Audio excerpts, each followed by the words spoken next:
Et bonjour à tous, bonjour à toutes, bonjour les autres, je suis Saminien et bienvenue dans la boîte à comics. Je me permets de faire une petite au début de la rediff de ce live pour vous raconter un peu ce qui s'est passé vis-à-vis de la chaîne parce que comme vous avez pu le constater, il n'y a pas grand chose qui est sorti. Alors j'ai eu une petite baisse de motivation pendant quelques semaines, mais vous en faites pas, je suis de retour. Sachez que j'ai pas été complètement inactif pendant tout ce temps où rien n'a été posté sur la chaîne YouTube puisque les lives ont continué, donc tous les samedis soirs, si vous voulez venir, on est en live pour parler des sorties comics de la semaine. En ce qui concerne la chaîne YouTube, je vais commencer à remettre les rediffs de live. Alors j'avais arrêté de rediffuser les lives parce que la première rediff qui était sortie, moi j'avais vu des statistiques qui m'avaient... Je vais pas dire que les statistiques m'avaient pas plu, mais pour être tout à fait concret, il y a que moi qui avait regardé la vidéo jusqu'au bout, et je me suis dit, bah, si c'est pour que personne la regarde, ça vaut pas le coup. Sauf que entre temps, je suis revenu, là, maintenant, à peu près un mois plus tard, et en fait, la vidéo est à 100 vues, dont au moins 10 personnes qui ont regardé jusqu'au bout. Ce qui est... certes pas grand chose, mais déjà pas mal. 10 personnes, moi ça me suffit amplement. Voilà, donc on va commencer à refaire les rediffs de live, il y en aura 2 par semaine, sauf cette semaine où il y en aura 4 parce que j'ai pas pu faire celle de la semaine dernière, je travaillais ce week-end. Donc voilà. Mais là, voilà, cette semaine, il y aura 4 rediffusions de live, parce que maintenant on divise les rediffusions en 2. Il y a des rediffusions, voilà, unlimited avec les comics, les gros comics sortis de la semaine, et on refait une petite live en plus toutes les semaines, qui est le live Infinity, où on regarde les comics exclusifs à l'application Marvel Unlimited, qui sont en général beaucoup plus courts et moins intéressants à analyser, mais il y a quand même des choses à dire. Voilà, donc on fait ces lives tous les samedis soirs à 21h et dimanche soir à 21h. Donc n'hésitez pas à venir si vous en avez envie. Là, vous verrez une rediffusion sur cette vidéo de la review Unlimited, c'est-à-dire des gros comics de la semaine. Voilà.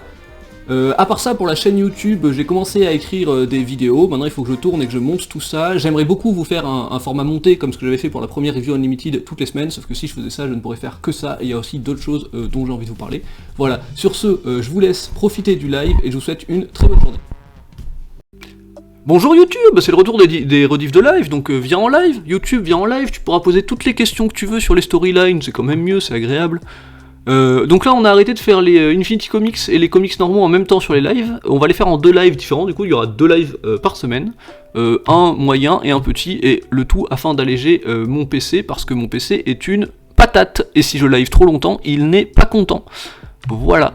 Que nous allons revoir aujourd'hui, il y a donc Avengers... Ah, il y a un train, vous connaissez la tradition dans le chat, tout le monde dit bonjour le train.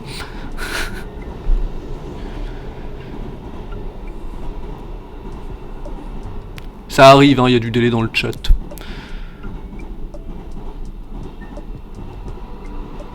Ah, bonjour le train, voilà, on peut reprendre maintenant que le train a été salué. Donc, oui, tout le monde, ça représente une personne, écoutez, on a des débuts modestes, comme tout le monde, c'est normal. Donc, Avengers 62, c'était plutôt intéressant, mais j'en ai plein le cul de cet arc dans la série Avengers avec du voyage dans le temps et Mephisto, j'en ai marre, s'il vous plaît, faites autre chose, j'en ai marre, mais l'histoire a l'air d'arriver à son terme.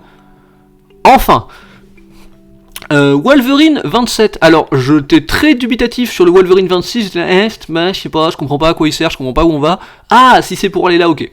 Ok, si c'est pour aller là, je prends, c'est génial, ce qui est en train de se passer est génial, j'ai hâte de vous raconter ça, c'était très bien. Par contre, Wolverine, je préviens, âme sensible s'abstenir, c'est assez violent.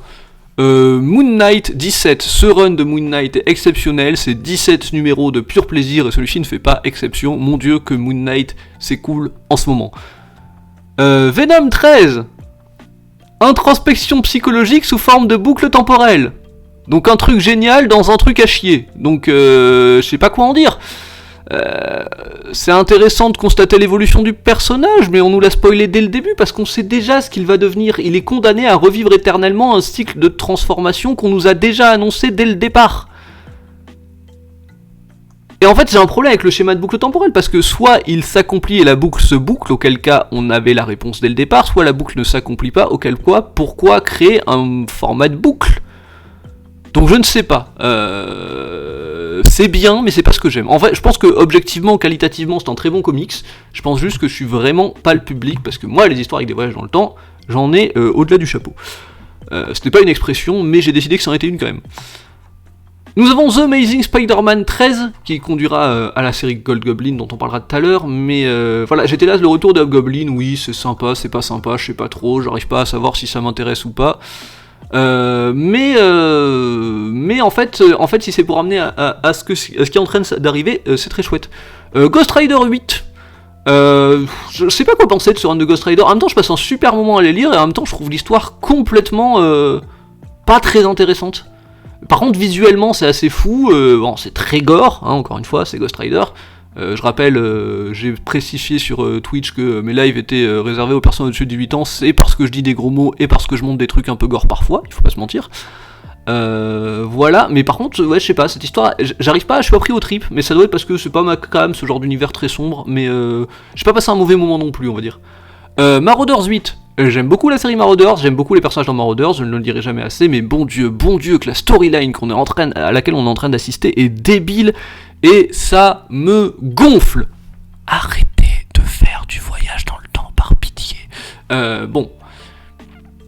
Legion of X 7, Legion of X c'est très très bien, je le dis tout le temps, il y a 3 séries X-Men qui sont au-dessus, il y a Immortal X-Men, il y a Legion of X et il y a X-Men Red. C'est pas les plus faciles à aborder, Immortal X-Men ça va, mais Legion of X et X-Men Red c'est des trucs très pointus, avec beaucoup de personnages inconnus, très ancrés dans les storylines actuelles. C'était pas le meilleur numéro de Legion of X. Et en même temps, le meilleur numéro de Legion of X, il était évidemment il y a 2 semaines, c'était celui qui était un tie-in de Judgment Day, comment c'était trop bien.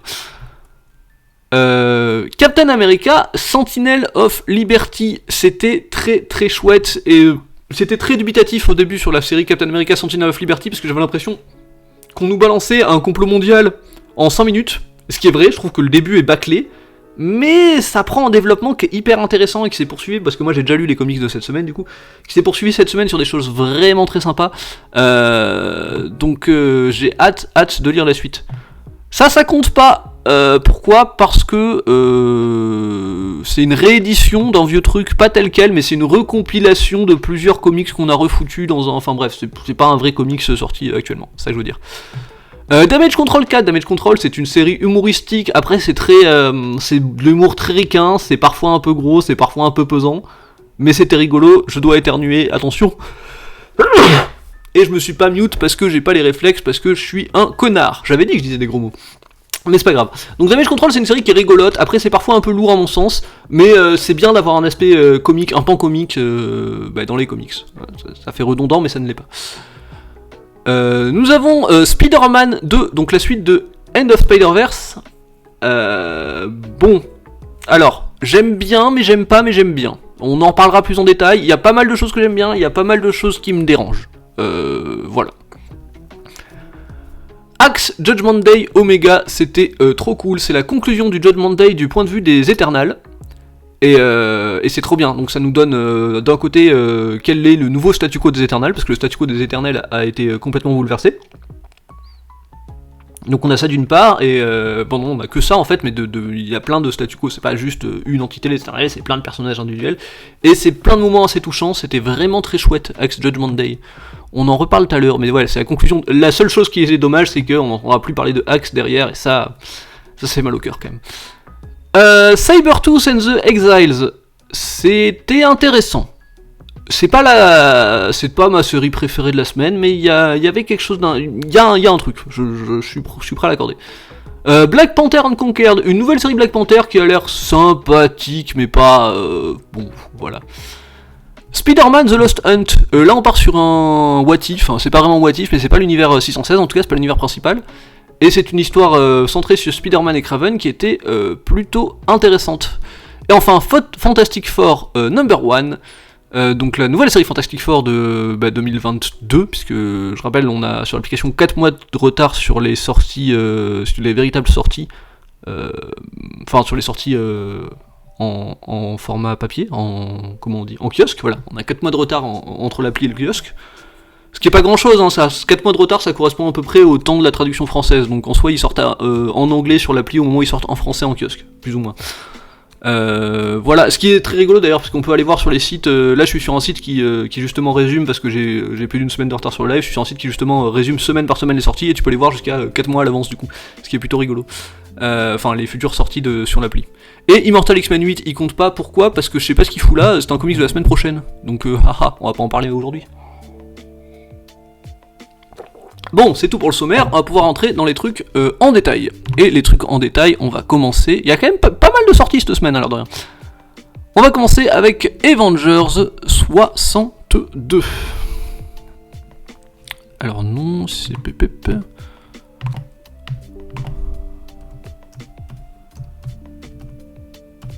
Et voilà, comme j'ai pas pu faire le live ce week-end, je le fais lundi, mais du coup j'ai une semaine de retard, je suis obligé d'aller les chercher à la main à chaque fois, c'est plutôt contraignant, mais on fait ce qu'on peut. Ok, donc Avengers 62, on est centré sur un personnage dont le nom vous dira peut-être rien, mais vous dira peut-être quelque chose. Merci monsieur le klaxon, vous avez rien demandé monsieur le klaxon, enfin, pourquoi s'énerver?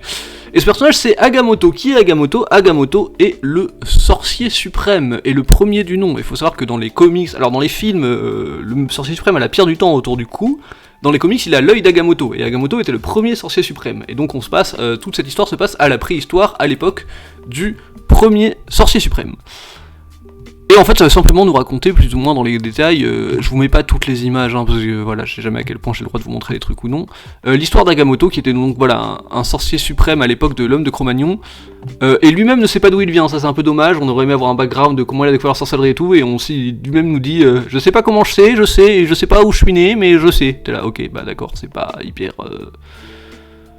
Voilà, c'est pas fou, mais c'est intéressant. Alors on voit Mephisto qui arrive et qui lui lance un défi. Faut savoir qu'avec les Avengers, ils avaient déjà repoussé Mephisto. Alors oui, les Avengers de l'époque, c'est Ghost Rider sur un mammouth, qui est très cool, qu'on va voir là, je pense. Ghost Rider sur un mammouth, si je dis pas de bêtises.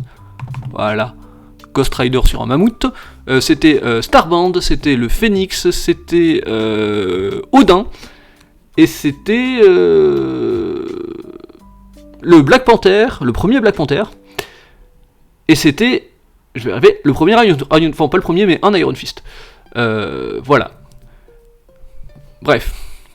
Donc cette équipe d'Avengers avait déjà repoussé les assauts de Mephisto. Mephisto revient parce que c'est un méchant, voilà. Et il lui dit, il faut que ça va être la merde, les gars, ça va être la merde. Et il retourne voir ses anciens camarades pour essayer de reformer l'équipe. Et donc, il reforme l'équipe en rajoutant au passage cette personne qui est un Moon Knight. Donc on a déjà des Moon Knight. Enfin, un premier... oui, c'est ça. Un Khonshu, quoi. Enfin, un Fist of Khonshu. Et il y a juste au moment où ils vont voir le Wakanda, que le Wakanda leur dit non. Et en fait, on s'aperçoit que le Black Panther est mort. Et les portes du Wakanda se ferment symboliquement. Et c'est très intéressant parce que les portes du Wakanda ne se rouvriront que, nous on le sait, des milliers d'années plus tard, au moment où T'Challa reprendra le trône. Bon voilà, il va voir Odin, il va voir plein de gens. Odin demande à ce que le Phénix ne fasse pas partie de l'expédition. Et en fait, on s'est rendu compte il y a pas longtemps dans les comics que Thor n'est pas le fils de Freya et d'Odin, c'est le fils d'Odin et du Phénix. Voilà, et c'est pour ça, bon, ils ont un passif compliqué, blablabla. Tous ces Avengers de la préhistoire se réunissent pour faire une arrivée d'équipe trop cool que voici. Oui, il y a Starband, j'en ai pas parlé, mais je sais pas pourquoi Starband est en Hulk d'ailleurs, bon, bah, admettons. Et ils rencontrent les vrais Avengers de notre époque à nous, qui ont voyagé dans le temps grâce à leur Starband à eux, que l'on voit ici, qui, rappelons-le, est devenu vieille en utilisant ses pouvoirs parce que on sait pas pourquoi, c'est pas trop expliqué, mais c'est comme ça. Et pourquoi Black Hawk est dans les Avengers, je ne comprendrai jamais ce choix, c'est pas grave, mais en gros, voilà, les deux équipes d'Avengers se sont réunies, et j'espère qu'elles vont pouvoir se mettre d'accord pour casser la gueule à Mephisto, parce que j'en ai plein le cul de cette histoire. C'était pas inintéressant, cet épisode, bon, c'est un truc classique où on rassemble une team, c'est juste, ce truc avec les Avengers de la préhistoire, là, je sais pas dans quoi ils sont embarqués, j'aime vraiment pas ça. Ensuite, nous avons... ça par contre, Wolverine 27, ça c'était intéressant. Tout va bien dans le chat, vous êtes encore là les gens? Enfin les gens, il y a que 2 gens, hein, mais... Alors c'est le meilleur, je sais que tu as l'habitude, mais... je sais que tu as une autre personne avec toi, est-ce que cette autre personne est heureuse de ce chat? Est-ce que ça lui plaît? Que se passe-t-il? Non mais... Voilà. Ah, vous êtes parti? Ah bah c'est pas gentil. Je passe pourquoi, moi? YouTube va encore se moquer de moi?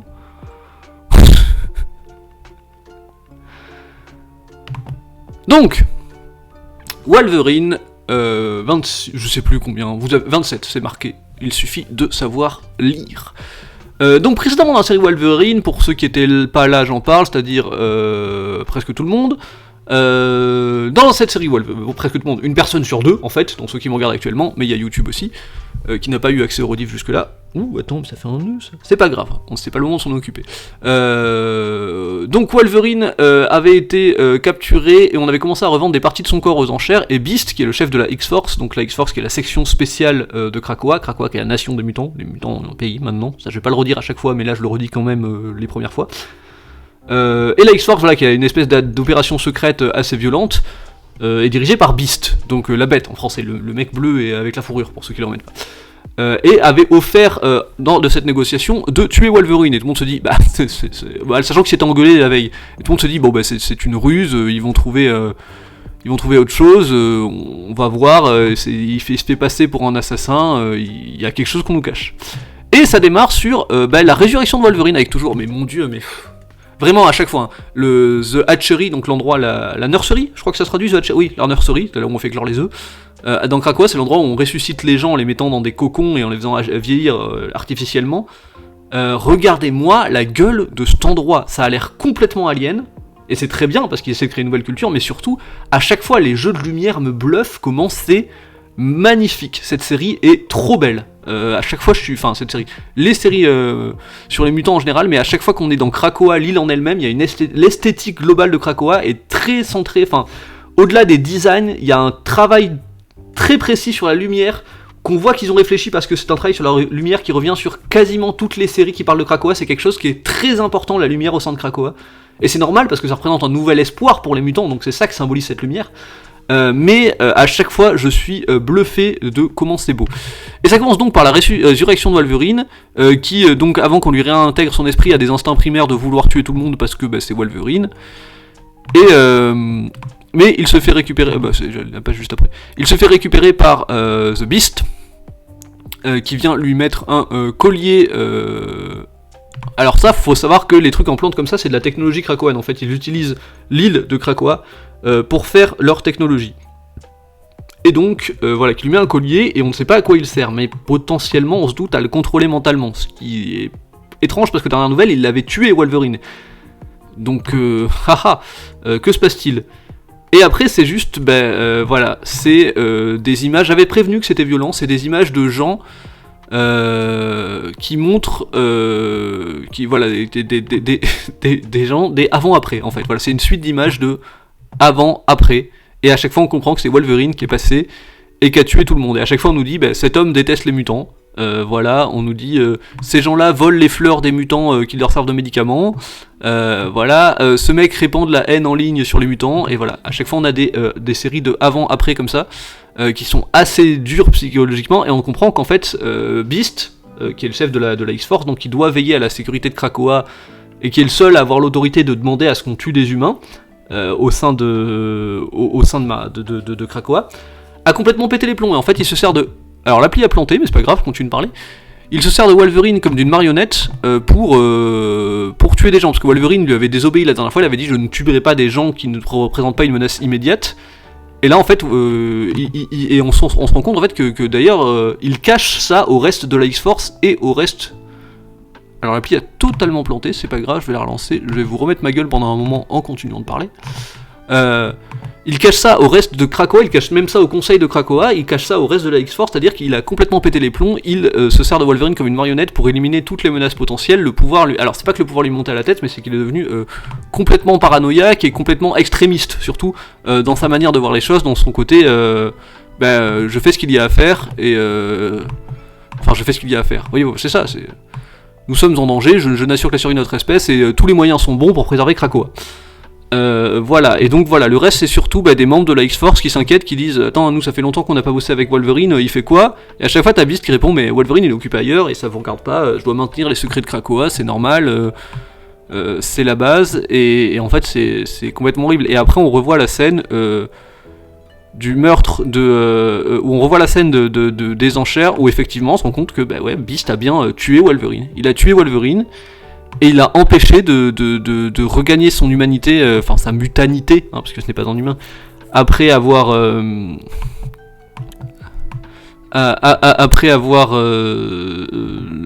fait ça. Et il a même commencé à tuer un peu tous les gens qui étaient à ses enchères et qui l'emmerdaient, voilà.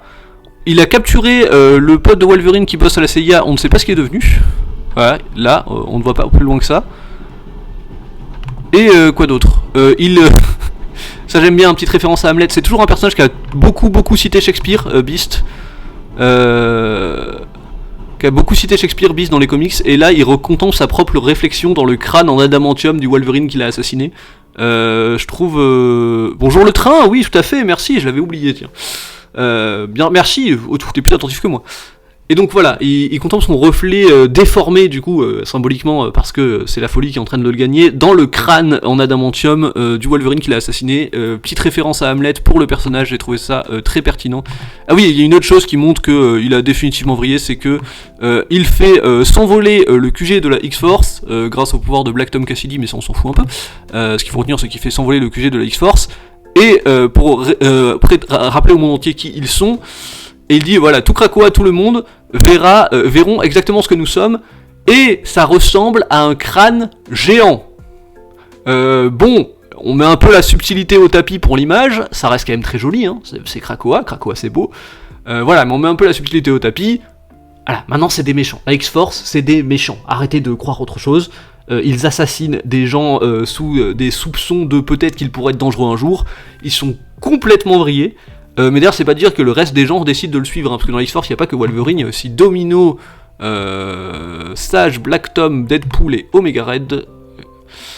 Et autant Omega Red il suit les ordres, autant Black Tom, il y a moyen qu'il se rebelle, autant Deadpool est imprévisible. Sage, à mon avis, elle va s'opposer à Beast. Enfin voilà, il va y avoir des trucs très intéressants, mais j'aime bien cette scission. Voilà, on fait sombrer un personnage dans les ténèbres comme ça, ce qui est intéressant en plus parce que historiquement, il y a une version très connue dans notre dimension de Beast qui s'appelle Black Beast, qui est voilà complètement un scientifique dénué de toute forme de morale, et le voir se rapprocher de là et le voir que c'est à travers l'utopie de Krakoan, j'ai envie de dire Krakoan.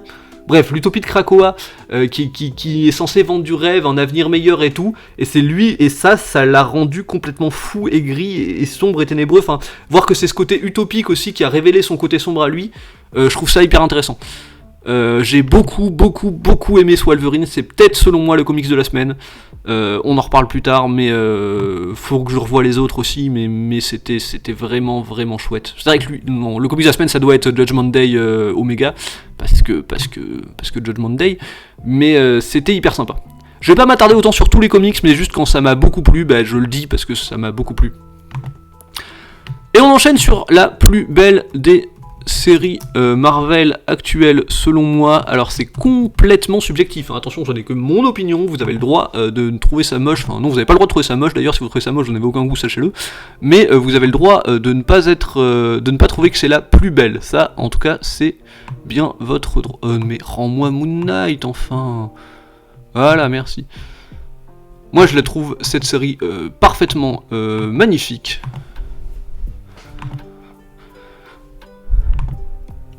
Et donc on démarre sur un constat qui est que dans le dernier numéro qu'on avait eu, alors bah là du coup ça vous spoil complètement, mais faites comme si vous aviez pas vu ce que je viens de vous montrer. Dans le dernier numéro qu'on avait eu, Hunter Moon a été assassiné par une horde de vampires. Je rappelle, Moon Knight est en ce moment en prise avec un cartel new-yorkais. Non, les autres ont pas de goût, ils ont le droit de trouver d'autres trucs plus jolis. Par contre, si tu trouves ça moche, je sais plus quoi faire pour toi. C'est-à-dire que c'est peut-être, t'as le droit de considérer que c'est pas la plus belle des séries Marvel actuelles, mais t'as pas le droit de dire qu'elle est pas belle, quoi. Enfin, je veux dire, regardez-moi ça, quoi. Bref. Oui, Marvel, attends, je vais y arriver. Moon Knight et sa copine Tigra, qui est une ancienne héroïne des West Coast Avengers. En gros, Tigra, c'est quelqu'un qui a été envoyé par les Avengers pour surveiller Moon Knight. Alors, elle est très pote avec lui quand même, hein, c'est pas que ça. Elle est amie avec lui de longue date et une amie historique. Mais elle sert aussi de correspondance entre Moon Knight et les Avengers, parce que les Avengers tiennent à garder un œil sur Moon Knight, parce qu'il est taré. Et donc, en ce moment, il est avec un autre prêtre de Khonshu, qui s'appelle Hunter Moon, et ils affrontent ensemble un cartel de schémas de Ponzi, pyramide de Ponzi, de vampires. C'est-à-dire que des vampires vampirisent d'autres vampires, qui vampirisent d'autres vampires, et à chaque fois, il y a une espèce de codépendance comme ça, pour obtenir du sang sans devoir à mordre des humains. Et une espèce de partage des trucs comme ça, bref c'est une arnaque pyramidale de vampires, j'aime bien le concept. Et pendant qu'il était en train de négocier pour se faire inviter à une réunion de vampires, son camarade Hunter Moon était parti poursuivre 2 mercenaires vampires et il s'est fait défoncer la gueule par des hordes entières au final et il en est mort. Et merde, regardez-moi cette image, bon sang de bois de bordel de merde, c'est un stream pour adultes, j'ai le droit, regardez-moi ça, c'est beau quoi, merde, pardon. Et c'est donc, ça commence sur cette scène-là, et ensuite on a Moon Knight qui traîne un des mercenaires à travers une chaîne derrière sa moto. Alors il a complètement piqué le move au Ghost Rider, mais on lui en veut pas, parce qu'encore une fois, mais ce croissant de lune derrière, ce jeu de lumière, ces traits de vitesse, cet éclairage, oh là là là là là, le mouvement de la cape, oh mon dieu, mais merde quoi. Bref, et il dit... Hunter Moon n'a pas pu les vaincre seul, mais je ne suis pas seul, et il le ramène à la Midnight Mission. Alors, encore une fois, il y a beaucoup de trucs à expliquer au fur et à mesure, mais qu'est-ce que la Midnight Mission ? La Midnight Mission est son bâtiment de prédilection, là où il a établi son truc. En ce moment, Moon Knight, il a un endroit qui s'appelle la Midnight Mission, qui est un endroit où il protège le quartier, et où tous les gens qui veulent peuvent venir lui dire « moi j'ai un problème avec tel mec, moi j'ai un problème, il y a des gens qui me raquettent, moi j'ai un problème à ça », et il arrive, il y va, il leur pète leur gueule. C'est comme un commissariat, mais de super-héros. C'est un commissariat de super-héros tenu par Moon Knight. Enfin, par Mr. Knight, en fait. L'une des personnalités de Moon Knight. Voilà. Sauf que, depuis quelque temps, la Midnight Mansion n'est pas n'importe quel bâtiment, c'est un bâtiment sentient et magique, qui à la base se nourrit des peurs et des angoisses. Je disparais de la caméra parce que je remettais mes chaussons, voilà. Qui à la base se nourrit des peurs et des angoisses de ses habitants, mais que Moon Knight a recruté pour faire le bien, et donc il les emmène là-dedans, ce qui fait que ces chasseurs sont confrontés à leur pire cauchemar. Et mon dieu, c'est beau, pardon, excusez-moi. Encore une fois, je m'attarde beaucoup sur les comics que j'ai vraiment appréciés, je m'attarderai moins sur les autres, mais tout de même. Voilà, et donc voilà, il contemple des charniers, des choses, enfin, il y a des images assez... Eh ben, je peux pas vous les montrer, parce que l'appli a décidé qu'elle ne voulait pas, mais je vous assure qu'il y a des images assez belles. De toute façon, vous l'avez vu qu'il y avait des images assez belles, on va pas se... Ah, ça a replanté. Pourquoi ça plante ? Pas content. C'est pas grave, faut faire avec, ça va revenir, c'est revenu. Voilà, ce genre de choses. This is the Midnight Mission, voilà, il y a des cadavres partout, c'est le désespoir, c'est le rouge dans tous les sens, c'est les trop beaux dessins, mon dieu. Enfin bref, il les torture psychologiquement jusqu'à ce qu'ils arrivent devant... juste cet enchaînement. Ils sont là, agenouillés, avec la lumière qui arrive dans ce sens-là, on le voit très clairement que la lumière arrive dans ce sens-là, et la page d'après... Et la page d'après, c'est Moon Knight sur un trône qui les contemple de haut, en lui disant soyez les bienvenus, soyez les bienvenus supplicateurs. Supplicantes, ouais, c'est ceux qui supplient. Bienvenue dans ma maison, quoi.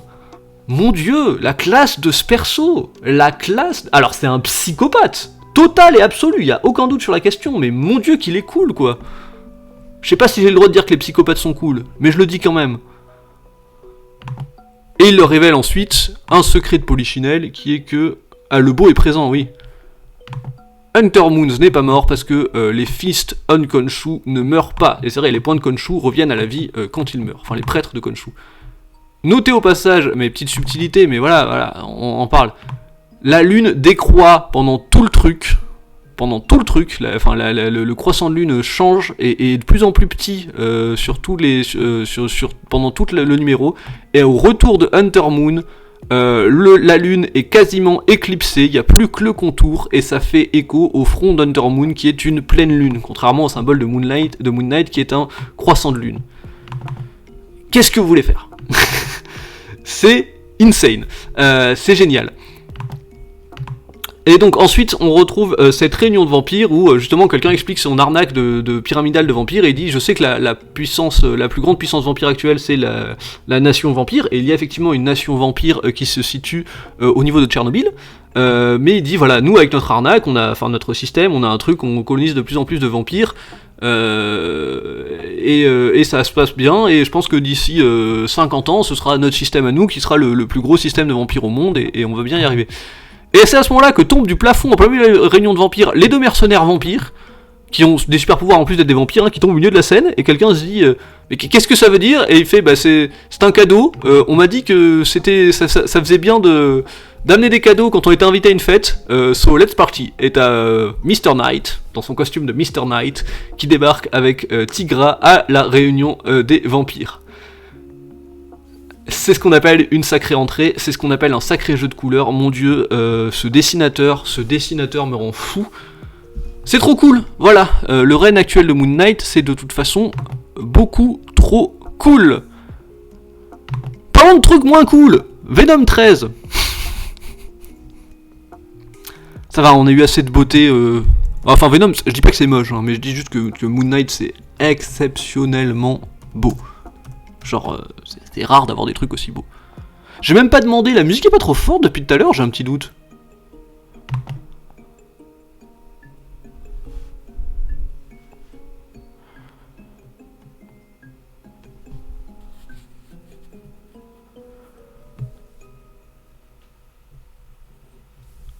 Non, c'est nickel, ok. Avant d'aborder un peu ce comics, de toute façon, enfin ça revient à l'aborder en partie, hein, mais globalement, qui sont tous ces gens à la con qu'on voit sur la couverture? Bah c'est... Et oui, bah en plus la spirale... Alors, ça c'est intéressant parce que la spirale, c'est l'ancien symbole de... comment s'appelle-t-il? Knull. Non, pas Knull. Si, Knull, le dieu des symbiotes. Mais Knull, le dieu des symbiotes, est mort, et le nouveau dieu des symbiotes, c'est censé être Eddie Brock. On verra pourquoi c'est important. Et nous avons donc sur ce chemin, et dans l'ordre, nous avons Eddie Brock, Venom, lui je sais plus son nom, lui il s'appelle Beldam je crois, Bedlam peut-être. Il y a un rouge aussi qui est caché, qui est là. Je sais pas pourquoi ils ont foutu dans cet ordre, logiquement il aurait fallu inverser ces deux là, mais c'est...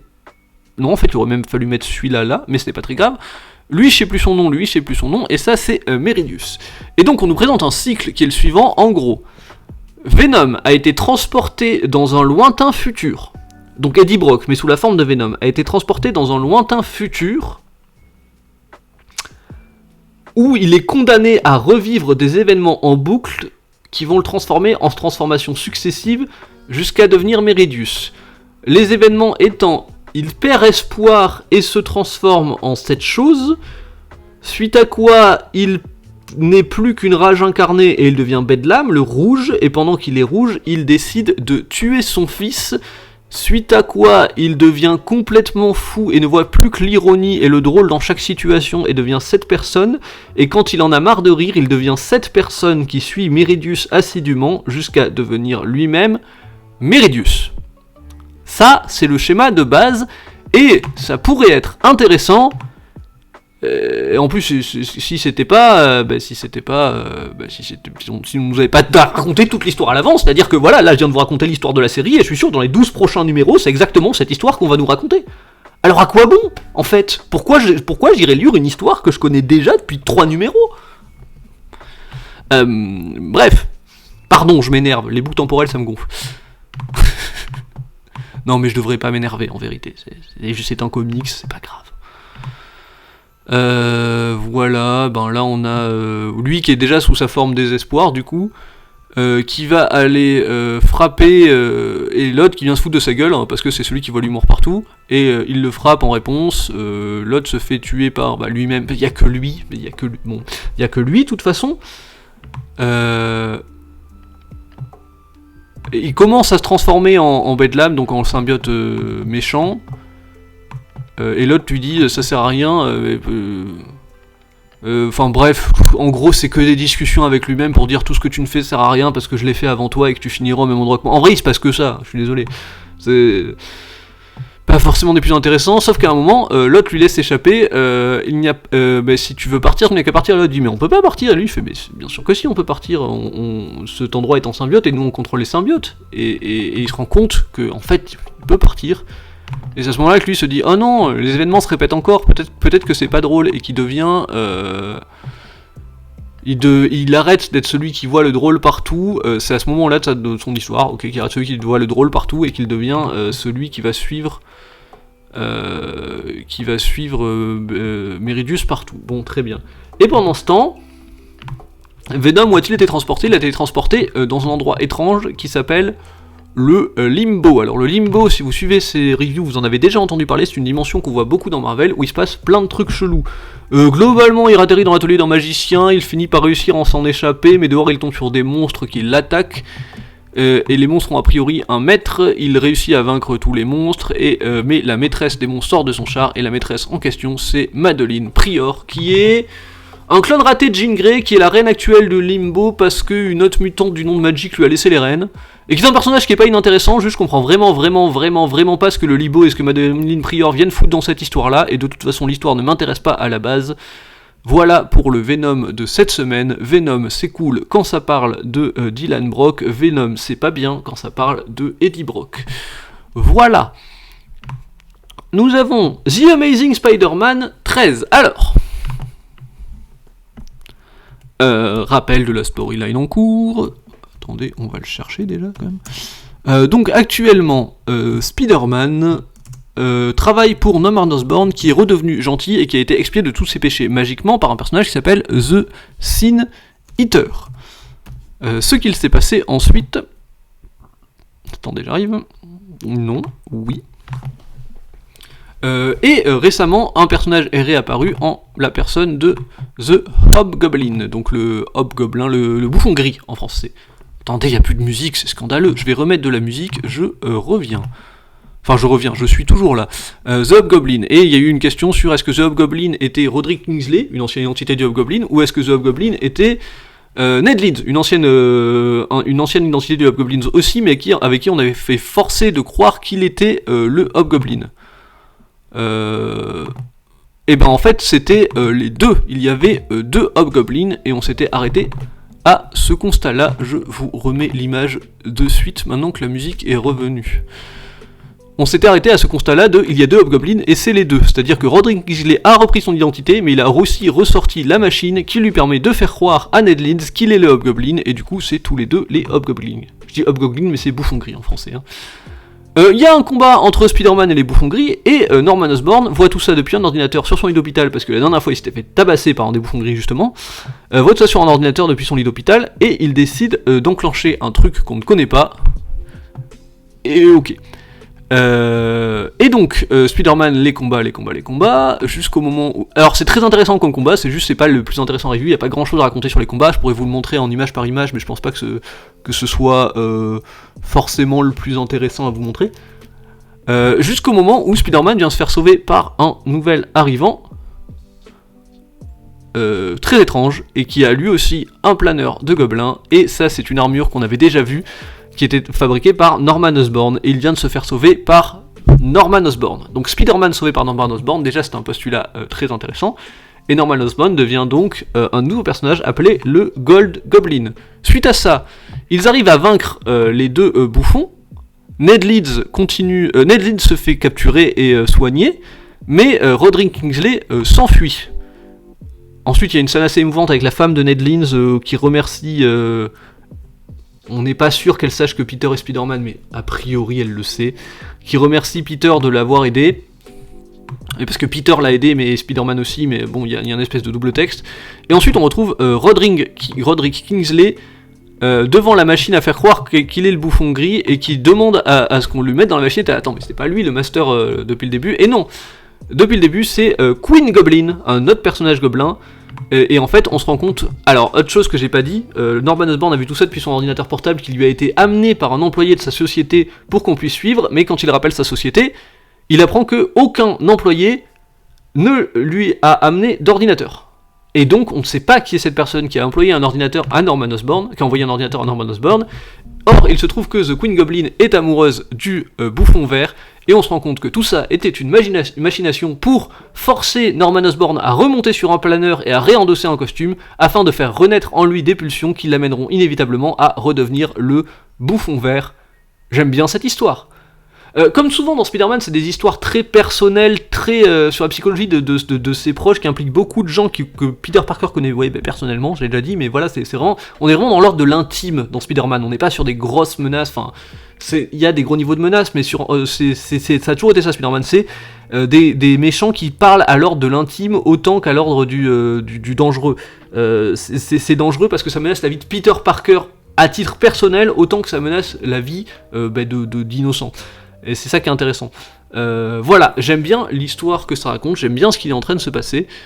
Simplement, voilà, faut avoir un sacré background dans Spider-Man pour réussir à suivre tout ça. C'est un peu le problème sur les récits plus intimistes, c'est que si tu connais pas forcément l'historique et les relations qui lient tous les personnages entre eux, ça peut parfois être assez vague, on va dire. Ghost Rider 8. Alors, je pense qu'il va se résumer vite parce que j'ai pas grand souvenir de ce qui s'est passé dans ce machin.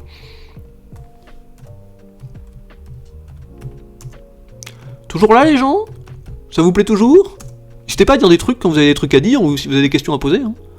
Je pense pas que j'explique si bien qu'il n'y ait aucune question à poser. Hein. Peut-être vous en foutez, ce qui est tout à fait votre droit aussi, cela étant dit. Hein.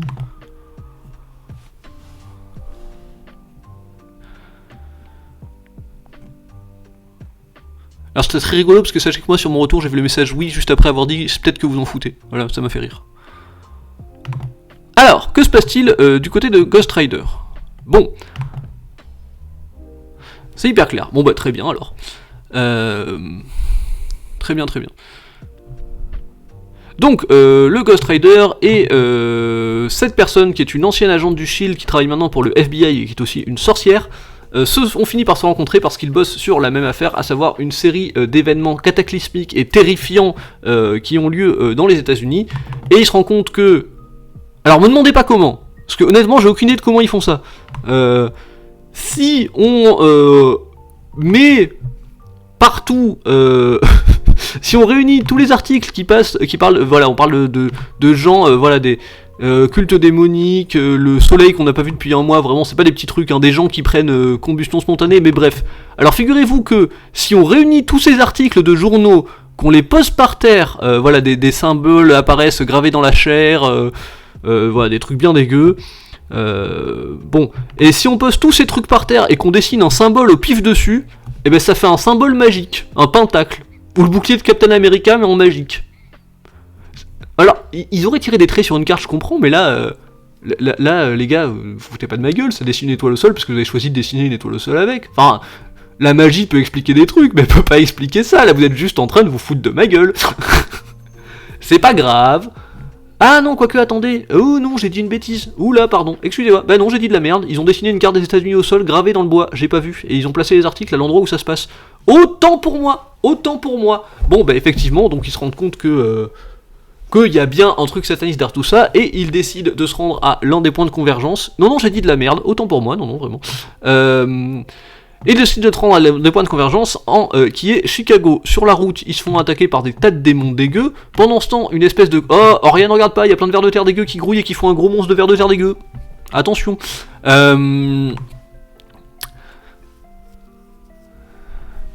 En gros, un conseil de démons s'est fait trahir par l'un des leurs. Oh, des démons qui trahissent des démons. Vraiment, mais qui fait ça ? Si on peut plus faire confiance à un démon, à qui peut-on faire confiance ? Moi, je suis pas d'accord, hein. Et décide d'aller le buter. Voilà, bon, ben, eux, sur la route vers Chicago, ils se font attaquer par plein de trucs dégueux, comme par exemple des animaux qui ont plus de peau. Voilà, genre ils se font attaquer par des muscles d'animaux, c'est dégueu. Ils se font là vous avez des cerfs, et là vous avez des hiboux, juste des c'est pas bien. Voilà. Et ils finissent par arriver à Chicago, où ils sentent effectivement qu'il y a quelque chose de pourri dans l'air. Et oui, pendant tout ce truc, le Ghost Rider ne veut pas ressortir. Et on se dit, mais enfin, le Ghost Rider, parce que oui, Johnny Storm et le Ghost Rider, c'est deux entités qui vivent dans le même corps, mais ils sont pas exactement la même personne. Et vers la fin, on sent qu'il arrive, qu'il finit par venir, mais il sort d'une manière qu'il n'était jamais sorti avant, et ça a pas l'air tout à fait normal, puisqu'il se passe ça.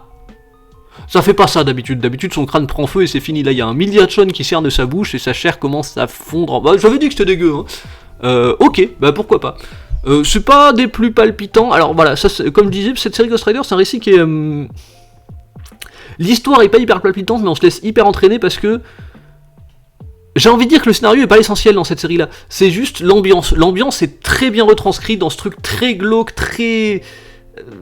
ouais, malaisant, mais très... bah ouais, voilà, des combustions spontanées, des meurtres ultra violents, des animaux avec que de la chair sans peau, des choses comme ça, très visuelles, très graphiques, et cette ambiance elle est hyper bien retranscrite. Et j'ai envie de dire, l'histoire n'est pas forcément l'essentiel dans le comics, là on veut nous faire parvenir des émotions, et les émotions on les a à la lecture. L'histoire est pas toujours hyper claire, mais mon dieu, on passe un bon moment en lisant ça, alors pourquoi pas. C'est aussi, il faut arrêter de tout centrer sur la narration en permanence, c'est un truc que je trouve qui est un écueil moderne un peu de...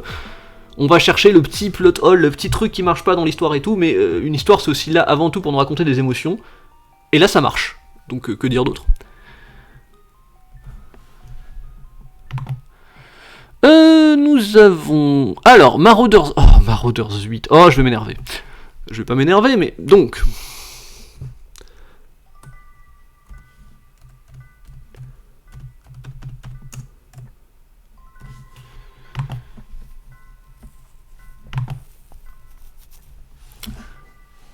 Et on ne me voit plus du tout à l'image en fait, et personne ne me dit rien, attendez, voilà, je me recentre.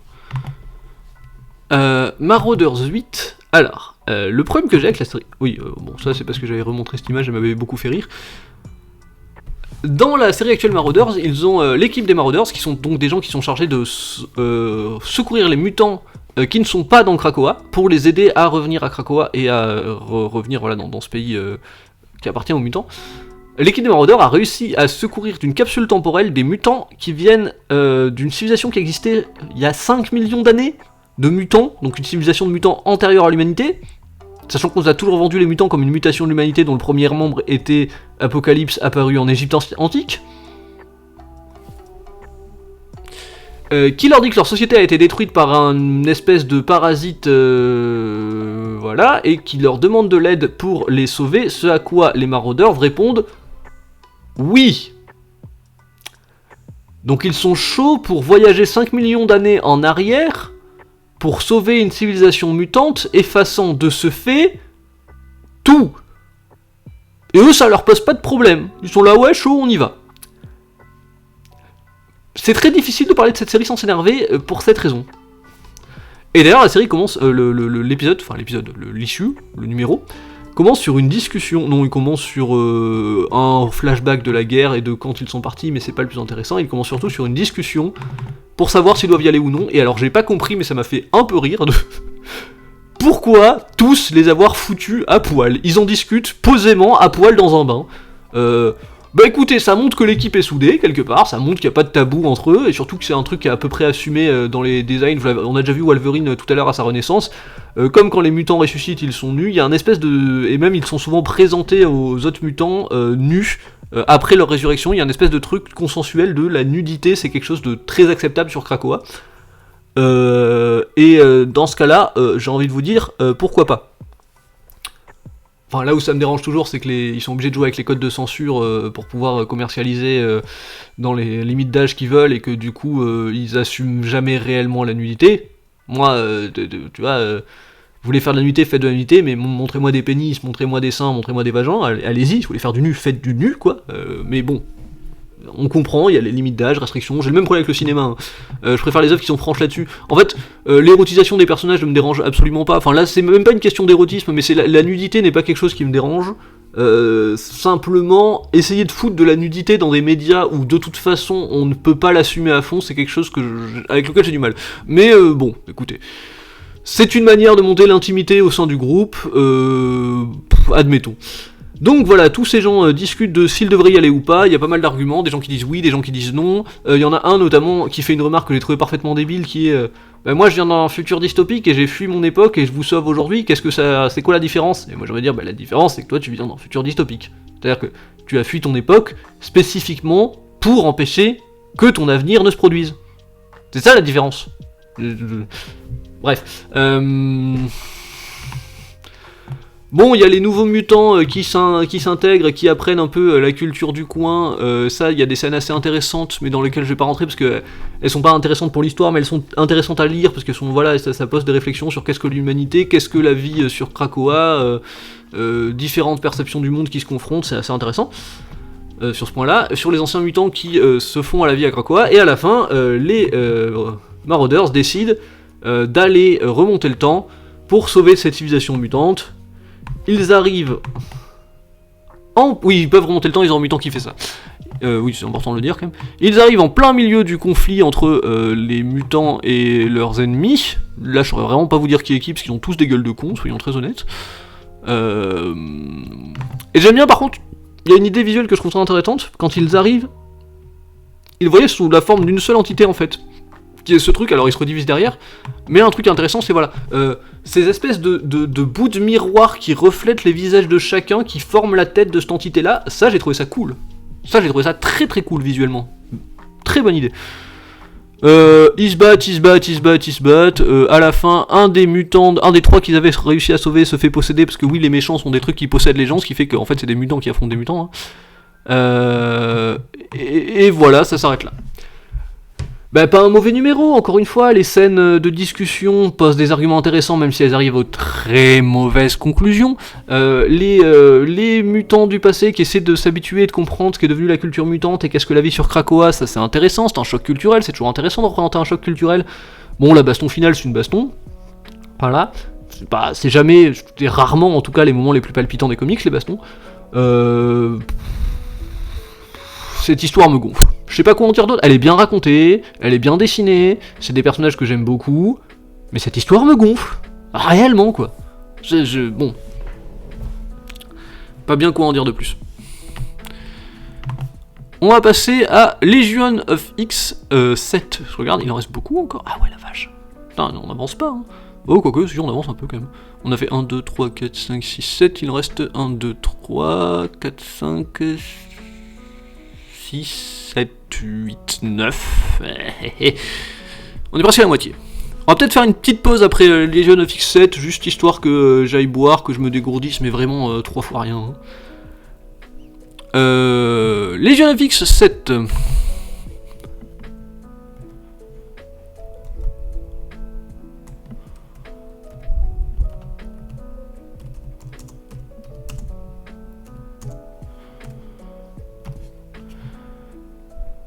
Alors qu'est-ce que Legion of X ? Legion of X, c'est l'histoire d'un groupe de mutants au sein de Krakoa. Encore une fois, vous entendrez beaucoup parler de Krakoa. Hein. Encore une fois, vous commencez sur un énorme spoiler, mais faites comme si vous avez rien vu, s'il vous plaît. Et c'est sur l'héritage culturel de Krakoa et la vie culturelle de Krakoa, c'est-à-dire de comment on réussit à ne pas faire sombrer dans la décadence une société où la mort est abstraite, puisque les mutants peuvent ressusciter. Et ils ont fait ça en créant un espace mental commun, télépathique, où chaque mutant peut influer sur l'univers et créer une nouvelle forme d'art et création tous ensemble. Et au sein de cet espace mental vivent, c'est-à-dire qu'il y a une porte pour y aller, c'est mental mais c'est physique, enfin c'est comme une autre dimension mais qui serait dans la tête de quelqu'un en fait. Voilà. Et au sein de ça, opère une espèce de police des mutants qui fasse en sorte que tout se passe bien à Krakoa. Quand quelqu'un pète les câbles avec ses pouvoirs, on envoie des gens de chez eux, quand il y a un voleur, des mystères, voilà, il y a un côté police. Dans la démarche, mais il n'y a pas côté police dans l'organisation, puisque c'est pas une organisation qui est officiellement reconnue par Krakoa, et surtout il y a que 3 lois dans Krakoa, et ils enfreignent aucune de ces lois. Les 3 lois de Krakoa étant ne tuez pas d'humains, seule exception étant la X-Force, on l'a bien vu, hein, ils ont tué plein d'humains, voilà. La deuxième étant faites plus de mutants, et la troisième étant protéger cette terre sacrée. Bon, voilà. Mais ça démarre sur une réunion justement de cette police, de cette dite police, et qui dit et c'est Kurt qui anime la réunion parce que c'est lui le chef de cette police, qui est Kurt Diablo, hein, Kurt Connors. Et il fait est-ce que quelqu'un a une question ? Après il fait d'accord. Et est-ce que quelqu'un a une question qui ne parle pas de ma tête ? Et en effet il a des cornes sur la tête. Et d'habitude il a pas des cornes sur la tête. Au passage, je me permets de le signaler.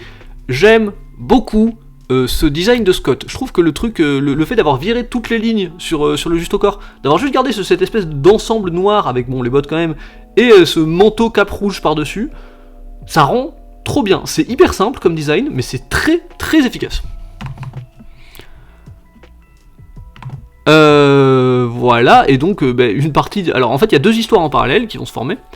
La première histoire c'est pourquoi qu'il a des cornes sur la tête, on comprend pas trop pourquoi. Et la deuxième histoire, c'est dans l'espace mental, Légion, qui est donc la personne qui abrite cet espace au sein de son esprit, qui va discuter avec des mutants de l'arrivée probable et potentielle de machines qui voudraient anéantir ce monde-là.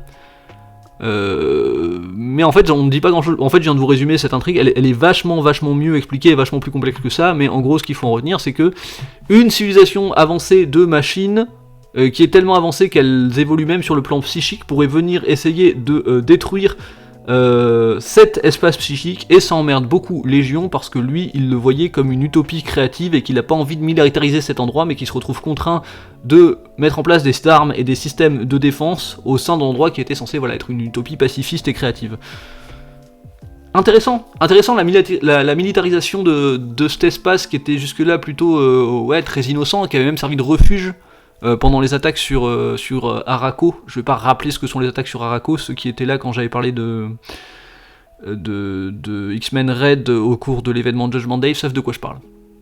Que vous savez de quoi je parle, c'est le meilleur, vous savez de quoi je parle, puisqu'il n'y a que vous qui est là. Mais bref, voilà, il y a cette histoire-là, et parallèlement à ça, il y a Kurt qui essaie de comprendre d'où lui viennent ses cornes. Et Sinister, il va voir Mister Sinister, qui est un mutant généticien savant fou, pour essayer de comprendre, et d'ailleurs il s'engueule avec Dr Nemesis, qui est un autre mutant généticien savant fou, mais gentil, qui s'est fait pousser des champignons sur la tête pour le kiff. Bon, écoutez, des fois on peut pas tout expliquer. Non, mais il est juste taré, enfin il est très excentrique. Là où Sinister est un ancien aristocrate anglais et donc très dans la noblesse, d'ailleurs c'est un généticien mais un eugéniste aussi, c'est-à-dire qu'il fait du clonage et il essaie de créer l'être parfait, il a une hiérarchie des races très établie dans sa tête, c'est un bon gros bâtard, voilà, on peut le dire. Et il dit, attendez, j'ai peut-être une idée pour te guérir, Kurt, Have you tried switching it on and off and on again? Voilà. Il lui pose la question texto, ça m'a fait beaucoup rire. Et au moment où Skull lui répond, mais qu'est-ce que tu veux dire par ça? Sinister l'abat d'une balle dans la tête, ce qui le transporte dans un espace entre la vie et la mort, où il parle à cette personne. Et cette personne, c'est intéressant parce que il se fait appeler Vox Ignis, et c'est un ancien mutant appelé... avant c'était un mutant appelé Sun Cassidy, ou le Hurleur, qui a disparu. Et on ne sait pas ce qui est devenu de lui. Ce qui est devenu de lui, et ça fait un moment qu'on nous le tease, qu'on nous en parle en fond de lui et d'un autre personnage qui s'appelle Mother Righthouse, donc la maman a raison, hein, globalement, Mother Righthouse, c'est oui, la mère protectrice, mais la mère raison, un peu, dans l'idée, qui lui dit vous en faites pas, on est là pour vous aider. Et Kurt fait attends quoi, t'es qui? Et si, on l'avait vu pendant le Judgment Day, c'est lui qui était venu sauver Légion, tout à fait. Non, si, c'était lui exactement, qui était venu sauver Légion pendant le Judgment Day, tout à fait. Tu suis bien. Et qu'on comprend pas trop, non mais ouais c'est lui, et on comprend pas trop qui c'est pour l'instant, et on comprend pas trop ce que veut Mother Righthouse. Tout ce qu'on sait, c'est qu'ils sont ultra bienveillants, et qu'ils sont très puissants, qu'ils se baladent quelque part dans l'espace mental, en dehors, dans le plan astral en fait, en dehors de la projection mentale de Légion, qu'ils surveillent un peu tout ça de loin, et qu'ils veulent les protéger. C'est tout ce qu'on sait d'eux. Voilà, et pendant ce temps, du coup, eux, ils enquêtent sur qu'est-ce qui se passe en fait, concrètement, et donc il continue à essayer d'enquêter pour comprendre ce qui se passe avec ses cornes. Apparemment, de ce qu'on sait, c'est un mélange de magie et de science, de ce qu'on a pu réussir à vaguement comprendre. Mais au moment où ils allaient faire des expériences plus poussées avec le Dr Nemesis, qui a, rappelons-le, toujours des champignons sur la tête, ça se voit pas, hein, mais ça c'est des champignons, je vous jure. Et c'est pas un truc de base, hein, non, il a fait une propre expérience. Je sais pas pourquoi ça m'obsède autant, mais je ne comprends pas pourquoi cet homme a fait une expérience pour se faire pousser des champignons sur la tête. Je ne comprends pas ce qui l'a poussé à faire ça. D'autant qu'avant il avait un fedora blanc, il était super classe. Je vais vous montrer un peu après le design original de Dr Nemesis. Bon bref, il y a des champignons sur la tête. Et donc ils vont pour aider Angel, et en allant pour aider Angel, ils tombent sur un combat entre une créature moche et The Black Knight. Alors on ne sait pas pourquoi The Black Knight est là, genre on n'en a aucune idée, mais il est là. Bon, ok, pourquoi pas. Et peut-être qu'il avait un rendez-vous avec X-Corp, hein, ce serait pas étonnant. Alors Angel, oui, j'ai pas précisé, Angel c'est un des fondateurs des mutants, mais Angel c'est surtout actuellement le patron de la X-Corp. Qu'est-ce que la X-Corp? C'est la société mère de Krakoa. C'est-à-dire qu'on aborde Krakoa un peu sur tous les plans, notamment sur le plan financier, et la X-Corp c'est l'entreprise qui fournit les médicaments de Krakoa qui leur permet d'avoir des deals avec l'humanité. C'est-à-dire le deal de base de Krakoa c'est vous reconnaissez l'indépendance, la souveraineté de notre nation et vous accordez l'amnistie à tous vos prisonniers mutants. En échange de quoi, nous on fournit des médicaments qui guérissent le cancer et qui augmentent votre espérance de vie de 5 ans. Ça c'est le deal de base autour de Krakoa. Et tout ce marché du médicament est régi par la X-Corp. Donc c'est un point très important de Krakoa et de l'infrastructure de Krakoa, c'est un point essentiel dans le sens où s'il n'y a plus la X-Corp, il y a potentiellement pas mal de diplomatie qui se casse la gueule. Et donc ils y vont, et donc le Chevalier Noir, on s'aperçoit que ce n'est pas le Chevalier Noir mais c'est sa fille, mais qui est aussi le Chevalier Noir. Je vais pas vous faire tout le lore du Chevalier Noir, mais globalement ce qu'il faut retenir c'est que la fille du Chevalier Noir est aussi le Chevalier Noir, ils sont tous les deux le Chevalier Noir, donc il ne faut pas confondre le Chevalier Noir avec le Chevalier Noir, de la même manière qu'il ne faut pas confondre Spider-Man avec Spider-Man, de la même manière qu'il ne faut pas confondre Hawkeye avec Hawkeye, de la même manière qu'il ne faut pas confondre Captain America avec Captain America, de la même manière qu'il ne faut pas confondre les 10 anneaux avec les 10 anneaux. J'espère que vous suivez toujours. J'ai fait que ceux-là, mais en vrai, il y en a d'autres, hein, mais j'avais la flemme. C'est les plus iconiques, on va dire. Et en fait, on se rend compte que, attendez, mais le monstre qu'il combat, ce n'est pas un monstre qui a attaqué Angel, c'est Angel. Et on se rend compte qu'il a subi la même métamorphose qu'a subi Scott, en beaucoup plus vénère. Ce qui est inquiétant parce que c'est soit contagieux, soit ciblé, mais en tout cas, ça ne touche pas que Kurt, et il y a un vrai truc qui se répand chez le mutant qui les transforme en versions encore plus monstrueuses d'eux-mêmes. Et c'est pas cool. Et je suis curieux de voir où ça va. Donc, affaire à suivre. Mais c'était chouette. C'était très chouette dans l'ensemble. Ah ah ah, Captain America Sentinel of Liberty 6. On en parle juste après une pause de 30 secondes, 1 minute, le temps que juste que j'aille aux toilettes, tranquille. A few moments later. Messieurs, dames, nous sommes de retour à l'antenne pour la suite de ce live avec Captain America Sentinel of Liberty 6. Je m'excuse d'avance pour cet accent raciste. Je m'excuse pas d'avance, je m'excuse en retard, mais je m'excuse quand même.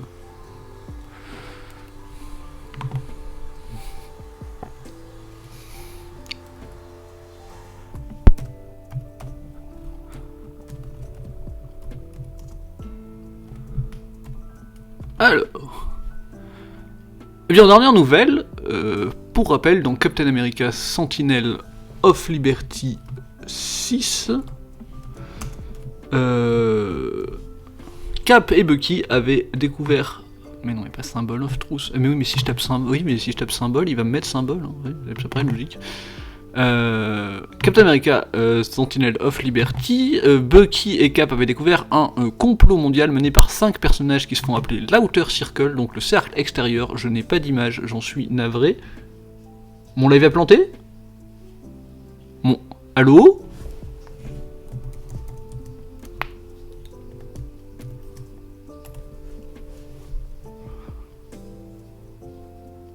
Est-ce que c'est moi qui ai planté ou est-ce que c'est le live qui a planté ? Le mystère reste entier.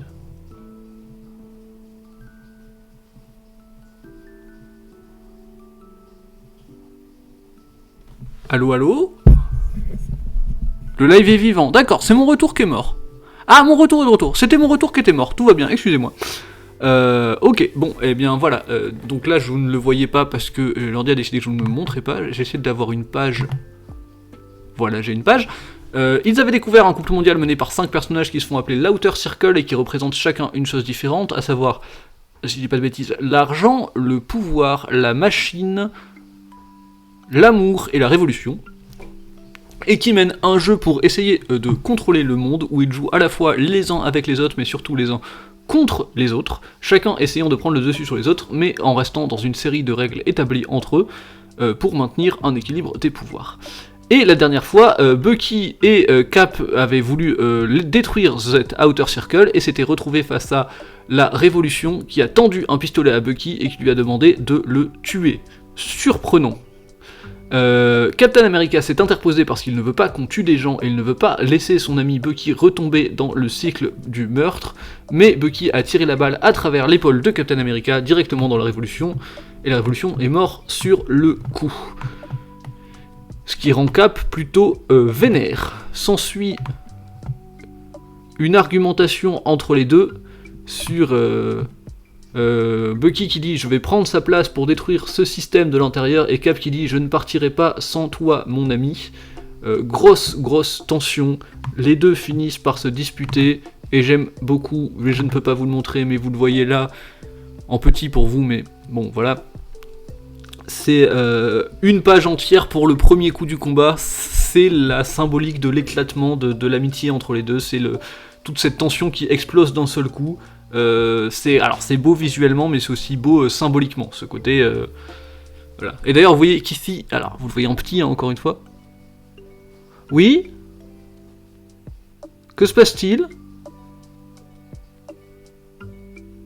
Je vois mon prénom avec un point d'interrogation dans le chat, c'est à quel sujet ?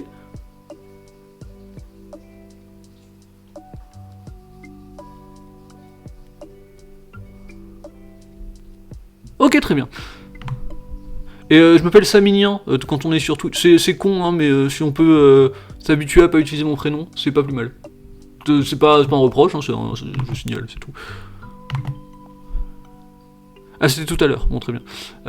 J'ai du retard, très bien. Alors, vous le voyez ici, il y a un seul décor de fond, mais avec des traits blancs pour signifier le passage du temps et un personnage sur chaque image, c'est un truc que j'aime bien, mais bref. Il y a un gros affrontement entre Cap et Bucky qui sont pas d'accord sur la marche à suivre.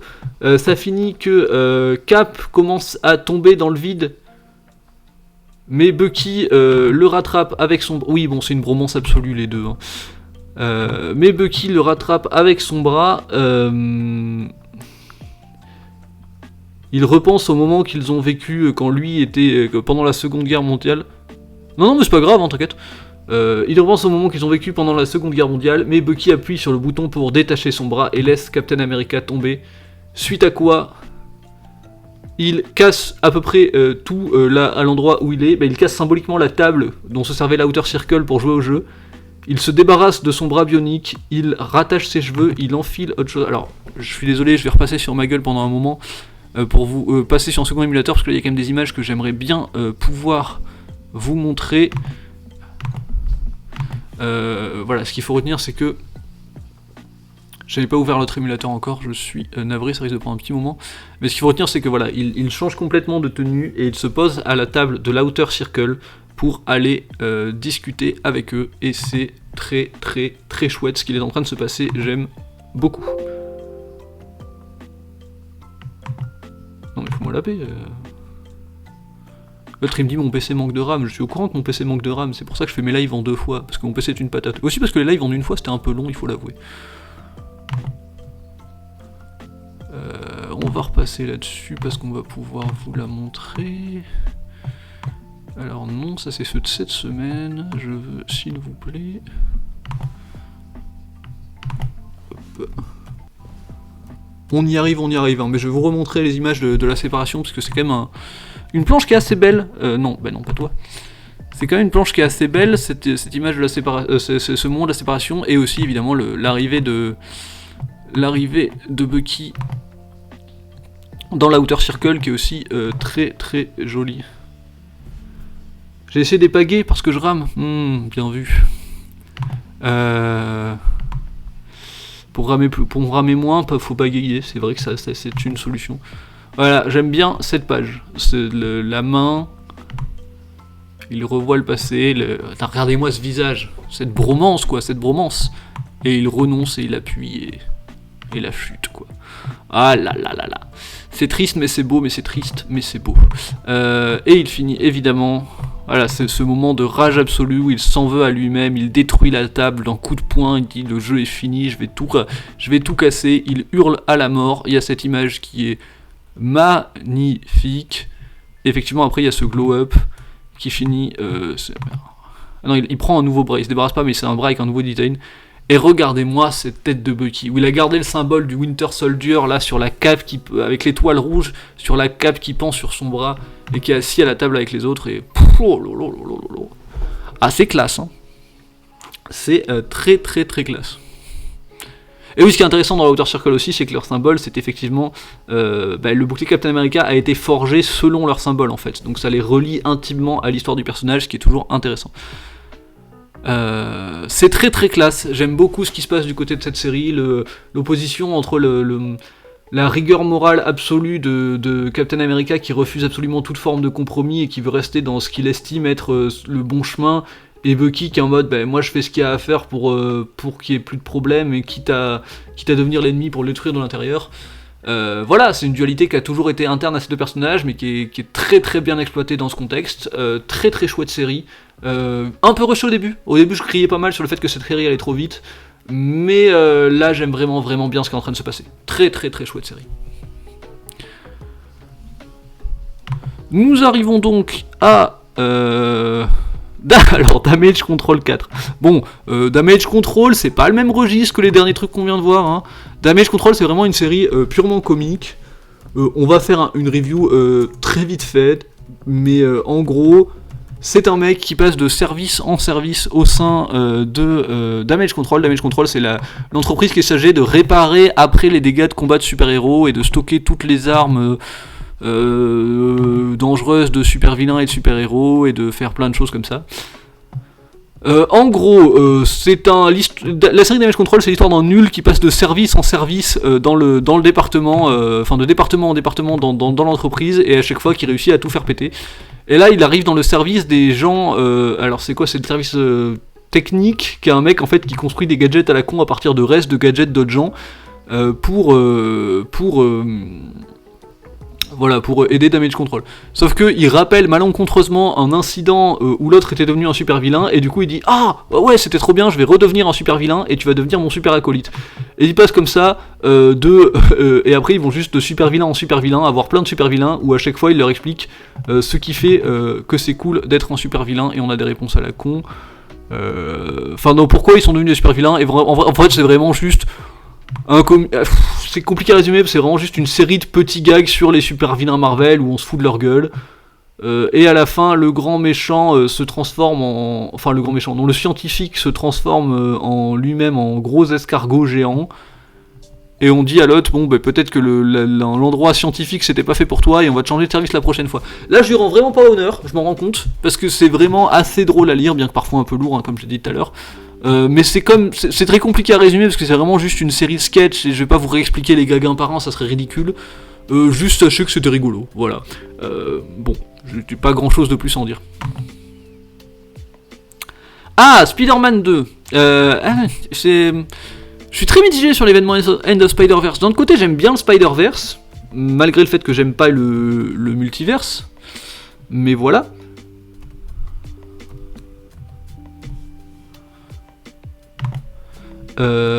En gros, on s'en était arrêté à... il y a une espèce de déesse guêpe qui veut détruire et posséder tous les totems araignées étant les différents Spider-Man des différents univers. Pour s'emparer elle-même du multivers, pourquoi pas.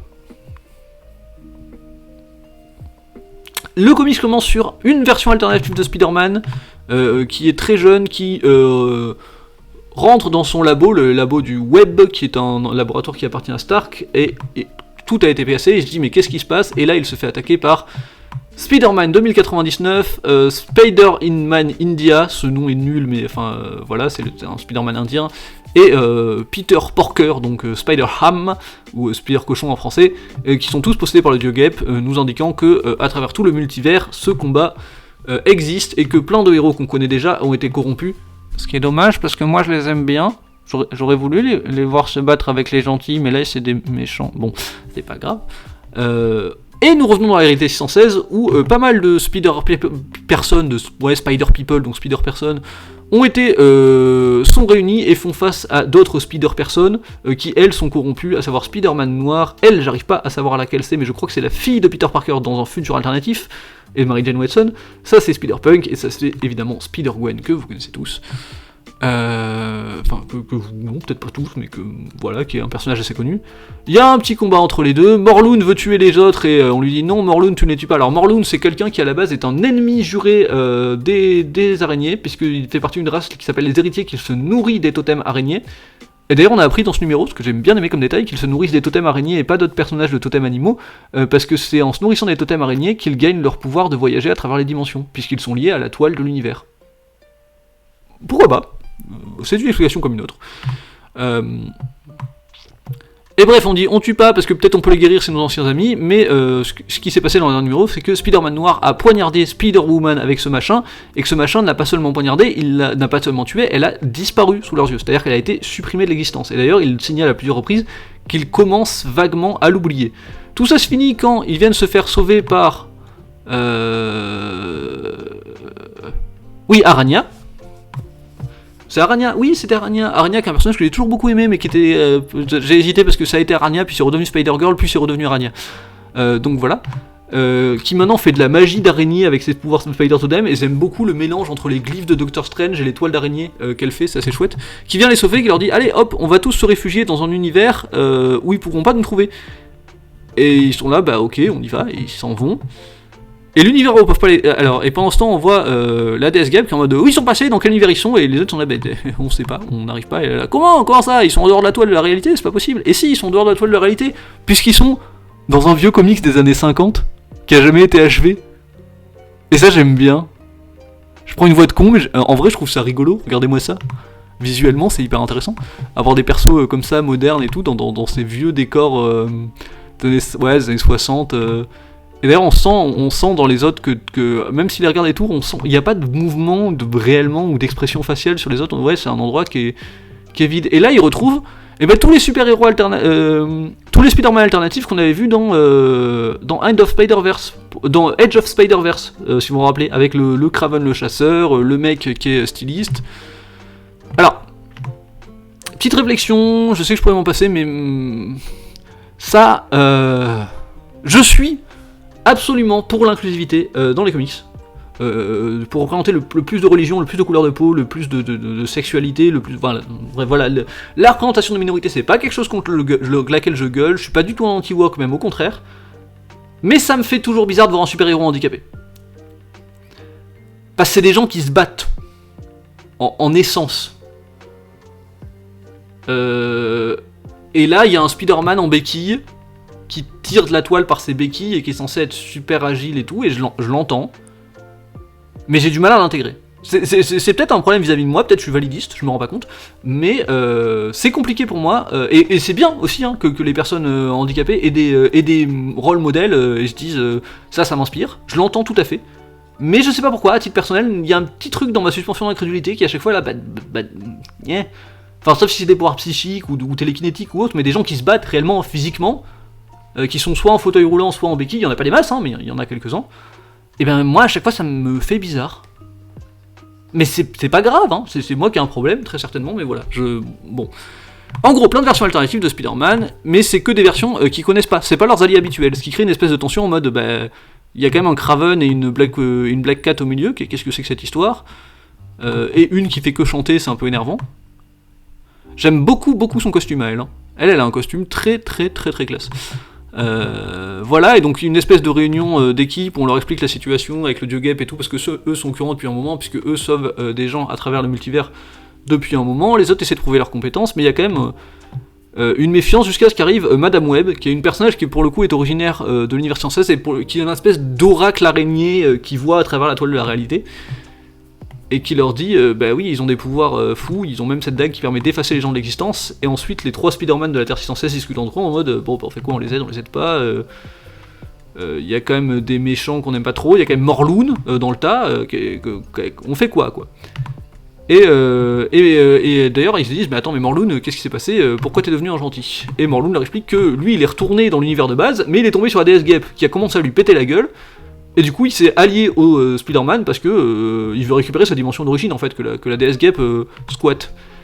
Et en fait on apprend ensuite, à la toute fin, ils disent, Peter dit, c'est pas mal, ok, c'est un bon début ce qu'on a là, maintenant il faut réunir d'autres gens, et on va commencer à refaire une Spider-Armée pour aller péter la gueule au dieu Gep, et là tu réponds, non mais, en fait, t'as pas compris, il reste que vous. Et effectivement là on a une perspective avec plein d'autres personnages, et d'autres Spider-Man corrompus. Et en même temps j'aime bien, parce que j'aime bien ce côté comics des années 60, j'aime bien à chaque fois de Spider-Verse l'occasion de revisiter plein de genres de comics différents et de tout mélanger dans un bordel graphique pas possible, d'envoyer des gens dans des dimensions noir et blanc, dans des dimensions en pointillés, dans des dimensions... enfin bref, il y a plein de choses différentes à laquelle je repense. j'arrive pas à exprimer, mais j'ai les idées en tête. Mais c'est compliqué, ouais, c'est parce que en fait c'est des personnages qu'on a très peu vus, ceux qu'on nous présente, et qu'en fait il y a plein de persos, Spider-Gwen qui est là, Spider-Man noir, Spider-Monkey, Spider-Ham, Penny Parker, tout ça, c'est même Spider-Man India, qui est un personnage que moi j'aime vraiment beaucoup dans la saga Spider-Verse, qui sont des personnages assez emblématiques, qu'on nous donne pas, parce que ils ont perdu eux, donc c'est des méchants, démerdez-vous. Et d'ailleurs vous voyez ici, lui par exemple c'est le Spider-Man, on le voit, c'est la version des jeux vidéo, PS4. Voilà. Et on n'a pas accès à eux. Et je trouve ça dommage, après c'est peut-être... Ouais, honnêtement non, les comics sont bien, je gueule pour des mauvaises raisons de fanservice de merde, donnez-moi mes personnages, gna gna. Non, en vrai non, narrativement c'est intéressant ce qui se passe. Juste... J'espère qu'il va y avoir un truc où ils vont les guérir un par un, parce que si c'est juste on les combat et ils sont tous guéris d'un coup, je trouve ça dommage. Voir plein de personnages Spider-Man de plein de dimensions alternatives cool qu'on aime bien, c'est quand même un des grands intérêts du Spider-Verse à la base. Et là je trouve qu'on le perd un peu, et je trouve ça dommage. Mais la série reste cool, donc j'ai le cul entre deux chaises. Passons à la suite. Ah, le comics de la semaine arrive. Axe Judgment Day Omega. Mon dieu. Alors ça c'est une série de toutes petites histoires. Enfin, pas que non en vrai, mais il y a des toutes petites histoires au milieu, mais elles sont toutes significatives et elles sont toutes bien. Mais c'est Axe c'était trop bien.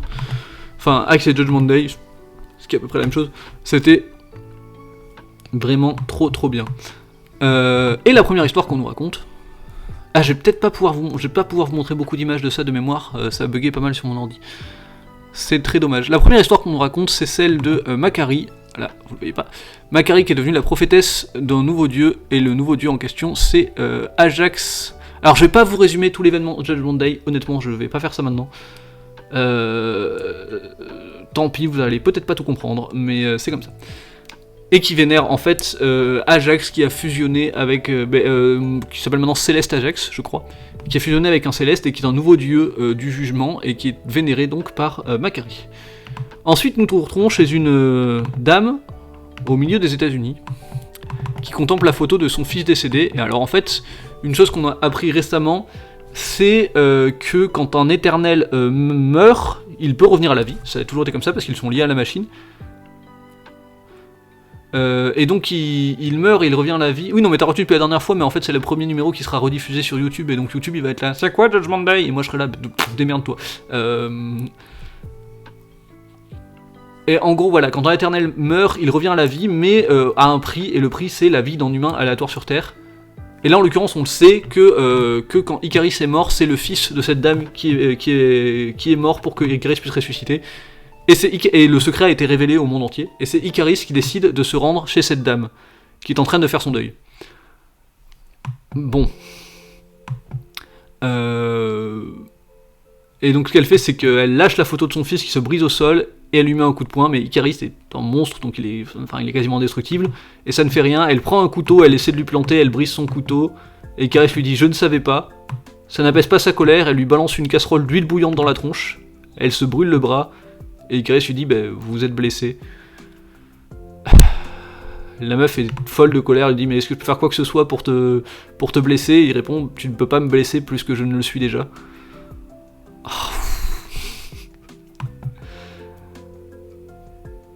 Et elle dit tu peux continuer à me taper si c'est ce qui te fait du bien, et elle fait ça me fait pas du bien, est-ce que ça te fait du bien? Il répond non, et ils s'effondrent tous les deux en pleurant.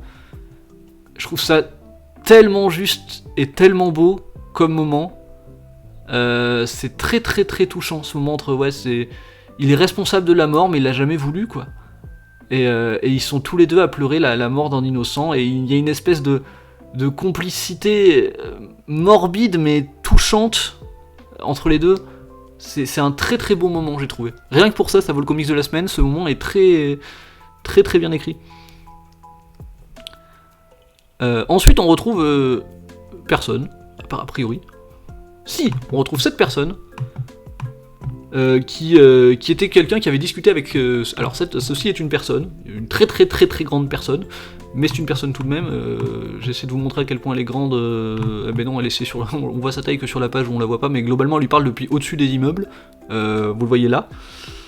Et c'est une personne avec qui elle avait discuté pendant le Judgment Day, où à un moment, elle avait une discussion pendant qu'on pensait que le monde allait s'éteindre et que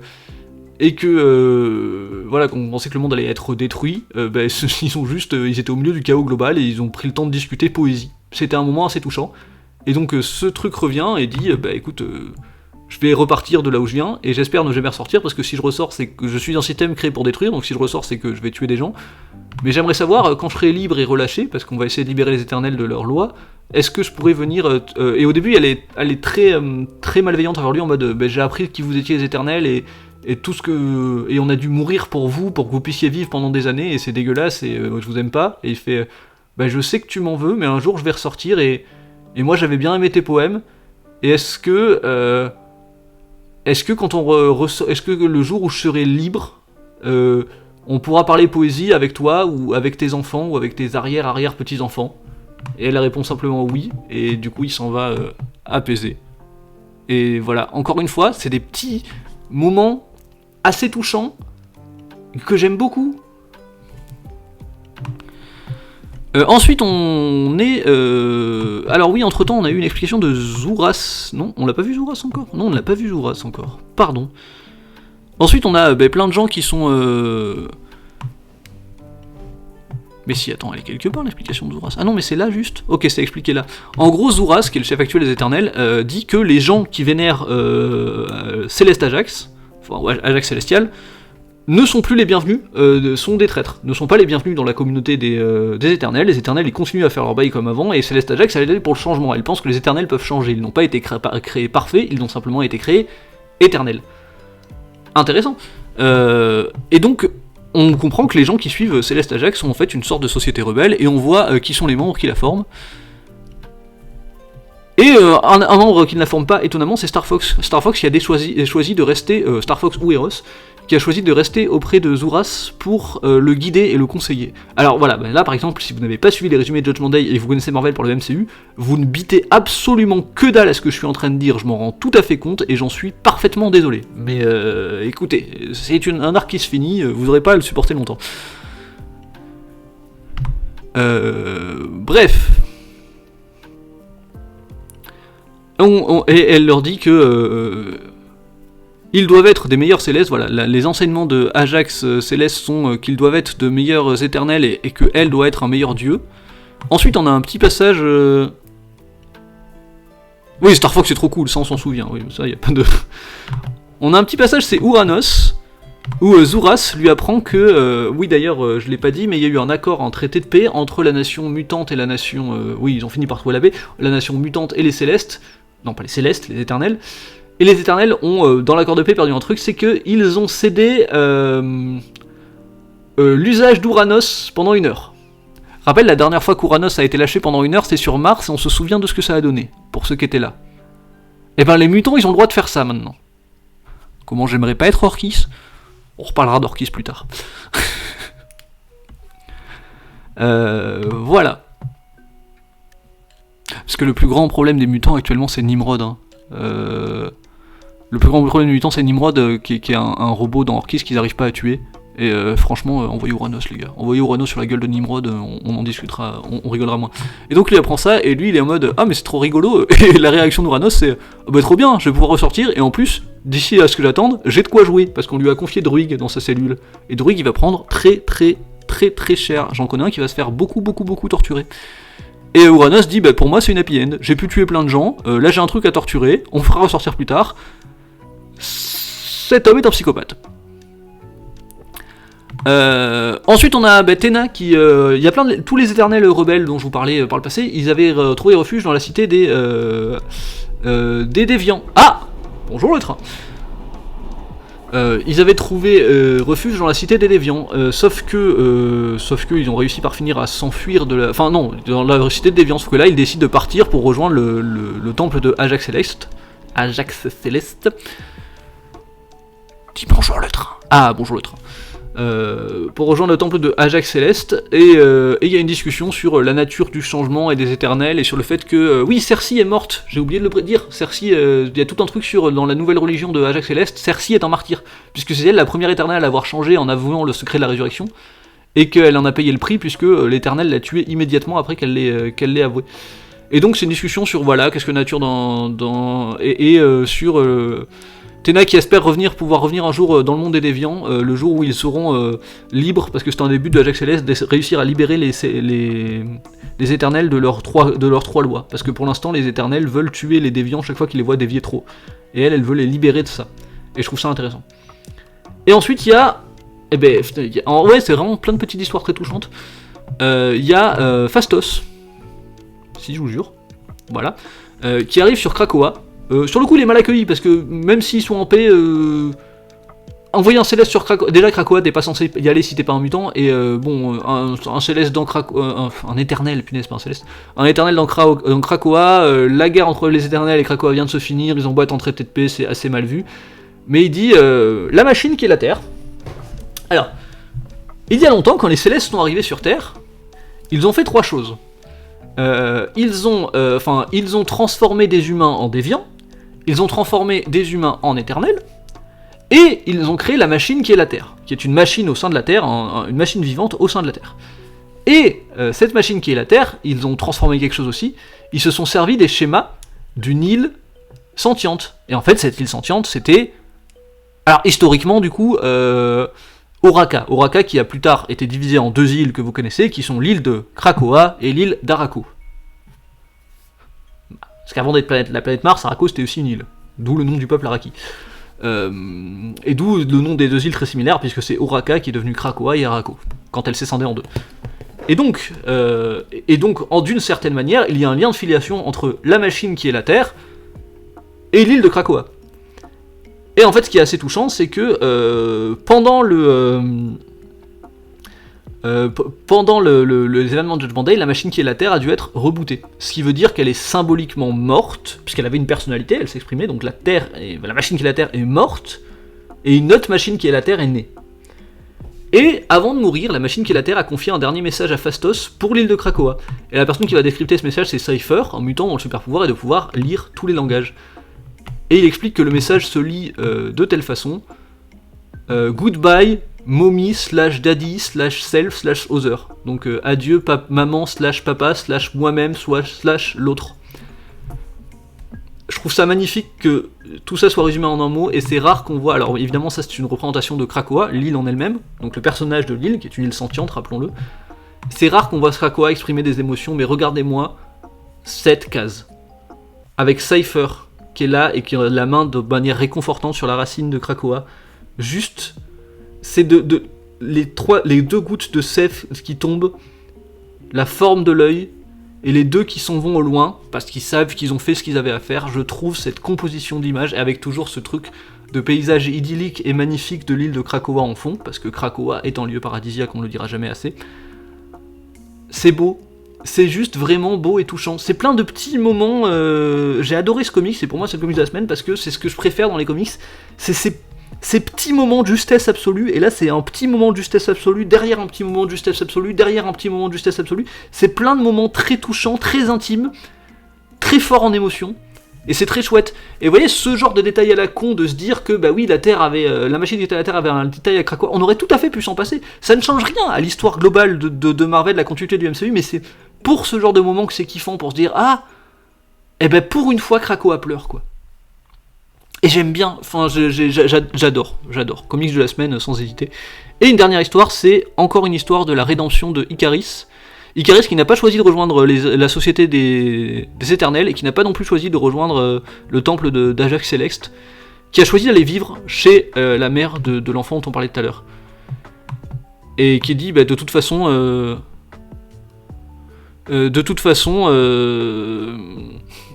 j'ai une chambre vide maintenant, ce qui est terrible comme phrase en vérité. Et elle dit, qu'est-ce que tu vas faire? Et il dit, c'est simple, je vais faire le bien. Et on le voit juste qui change, qui change le pneu d'une bagnole qui est égarée sous la pluie. Et après en fait on voit plein d'autres célestes font des trucs dans la vie de tous les jours, et c'est tous ceux d'Ajax, et qui ont arrêté de se cacher derrière leur société ou quoi, et qui juste vont aller aider les gens concrètement parce que ils doivent prouver en permanence à leur dieu qu'ils sont dignes et que Ajax Céleste les juge en permanence. Pas que pour ça, parce qu'aussi ils ont envie de faire le bien et qu'ils ont envie et qu'ils trouvent la société des Célestes, des Éternels assez hypocrite. Et voilà. Et c'est une conclusion géniale à un arc génial. Enfin, une conclusion très touchante à un arc très intéressant. Judgment Day, c'était vraiment très très très bien. Nous avons ensuite. Il va pas nous rester grand chose, c'est la dernière ligne, dites-moi. Dites-moi que c'est la dernière ligne. C'est la dernière ligne. Il nous en reste 4, puisqu'on rappelle que lui ne compte pas, je sais pas ce qu'il fout là. Alors, Cybertooth and the Exiles. Donc, est-ce que je vous ai déjà parlé de Krakoa ? Oui ou non ? Ça vous dit un truc, le mot Krakoa ? J'ai déjà évoqué Krakoa par le passé, je ne me rends pas compte. Alors, à Krakoa, il n'y a que 3 lois, mais il y a aussi des criminels, parce qu'il y a des gens qui enfreignent ces lois. Qu'est-ce qu'on en fait ? Eh ben, c'est compliqué comme question, parce que à quoi on condamne ? À la prison ? On a dit qu'on faisait pas de prison sur Krakoa. À la mort ? On peut pas, on les ressuscite, ça n'a pas de sens de condamner à mort.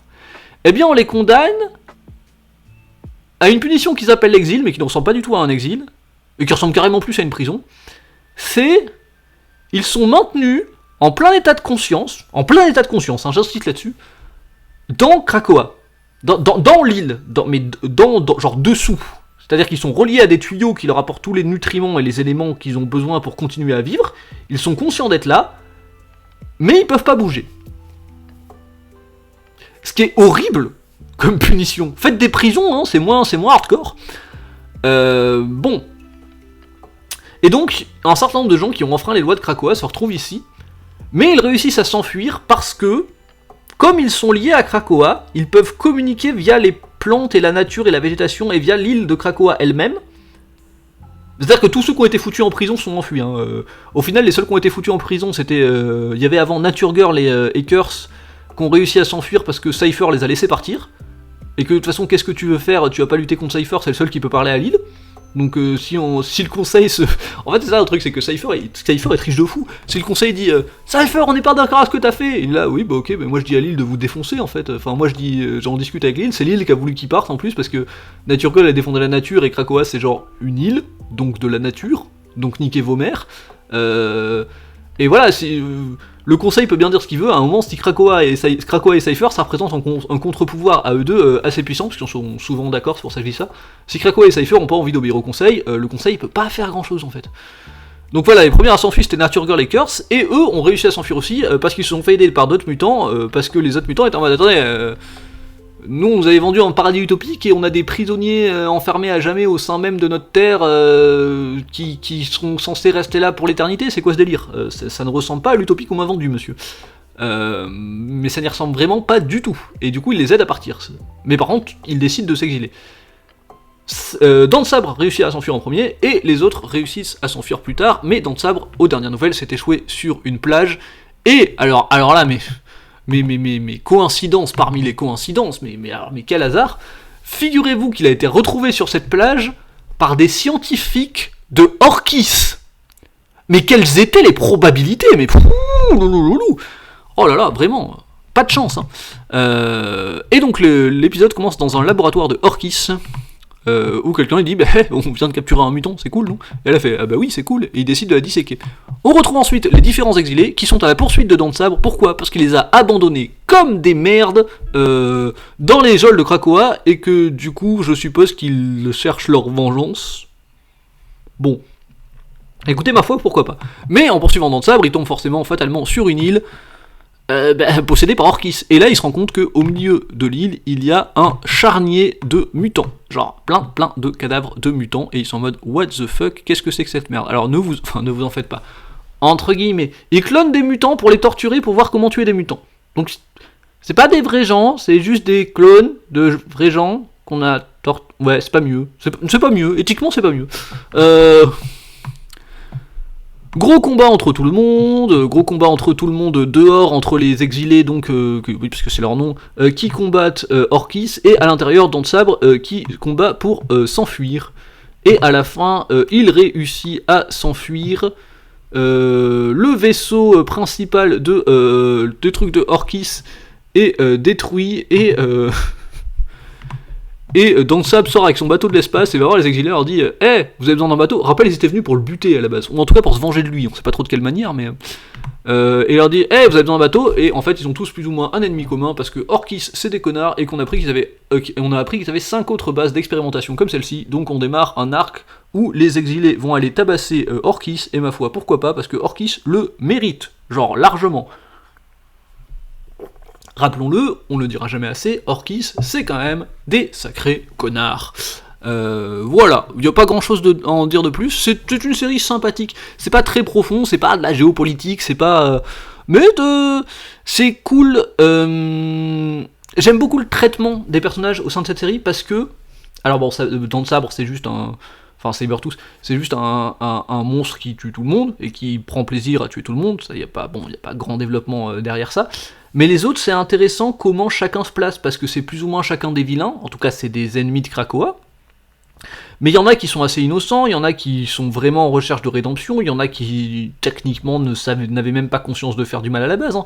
Dans le tas, il y a Melter. Melter, c'est un mec dont le pouvoir est de faire fondre des trucs, qui s'est entraîné sur Krakoa, sauf que du coup, ça enfreint la règle de comme quoi il fallait protéger cette terre sacrée parce qu'il a fait fondre le sol et on l'a envoyé en prison. Alors que le mec, il voulait juste s'entraîner à utiliser ses pouvoirs, quoi. Enfin, bon, voilà.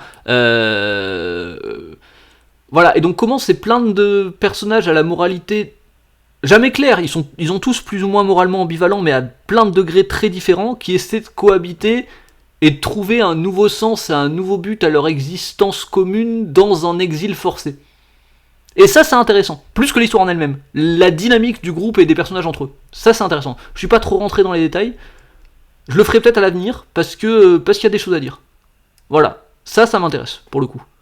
Je l'ai peut-être pas rendu hommage à celle-là dans le résumé, parce que c'était vraiment un bon numéro, pour le coup.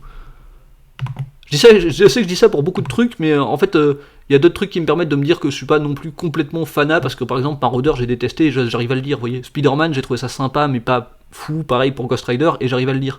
Donc non, je suis biaisé dans le sens où, oui, tout le monde est biaisé, plus ou moins, mais je veux dire, j'aime les comics, mais je suis pas aveugle à leurs défauts, je m'en rends compte, et ça c'est chouette. Niveau j'aime les comics et je suis pas aveugle à leurs défauts, Black Panther Unconquered, alors ça va aller vite. Ça va aller vite et on n'a plus de musique, ma foi. Ça c'est très terrible, attendez.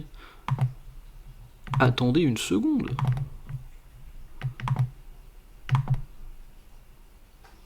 Mais que se passe-t-il? Oui mais attendez, non pas ça, parce que ça je suis pas sûr d'avoir les droits.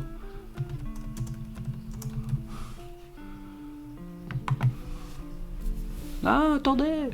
Arrêtez tout! Voilà, on va mettre ça.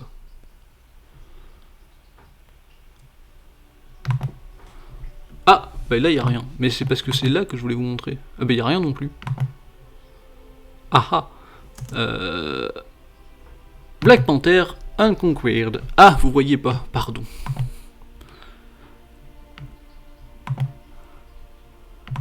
Je sais pas qui ça va intéresser sur YouTube ce truc, mais écoutez, la dernière vidéo avait quand même fait 10 personnes qui ont regardé jusqu'au bout. Ça a l'air de rien, mais 10 personnes qui sont prêtes à regarder 1h12 de moi qui parle, c'est franchement pas mal. Même si ça va être plus duré dans les 2 heures, je pense. Hein, mais... Alors, Black Panther Unconquered. Donc, qu'est-ce que c'est que cette histoire? En gros, ça commence sur une discussion entre T'Challa et une vieille que je sais pas qui c'est. Je suis désolé, je sais pas qui c'est, mais c'est une vieille. Sur la nécessité de croire en Bast, leur déesse. Bon, ok, pourquoi pas. Ensuite, on arrive sur une attaque terroriste dans un village au sud du Wakanda. Évidemment, les terroristes viennent se faire tabasser la gueule par Black Panther, mais l'un des terroristes réussit à pénétrer le temple qui est dans cet endroit. Et dans ce temple, on trouve une statue bien étrange, puisqu'il a là la déesse Bast, mais il a là quelqu'un qui est en train de la tuer avec une lance. Dans le pays qui vénère Bast, hein. Donc je trouve ça étrange pour le coup, mais donc oui on dit là étrange, mais qui est cette personne? Et le mec vient voler la lance. Et on est là, oh mon dieu, il a volé cette lance, et apparemment c'est une lance magique tueuse de dieu, quoi. Hein, c'est clairement ce qu'ils ont entendu.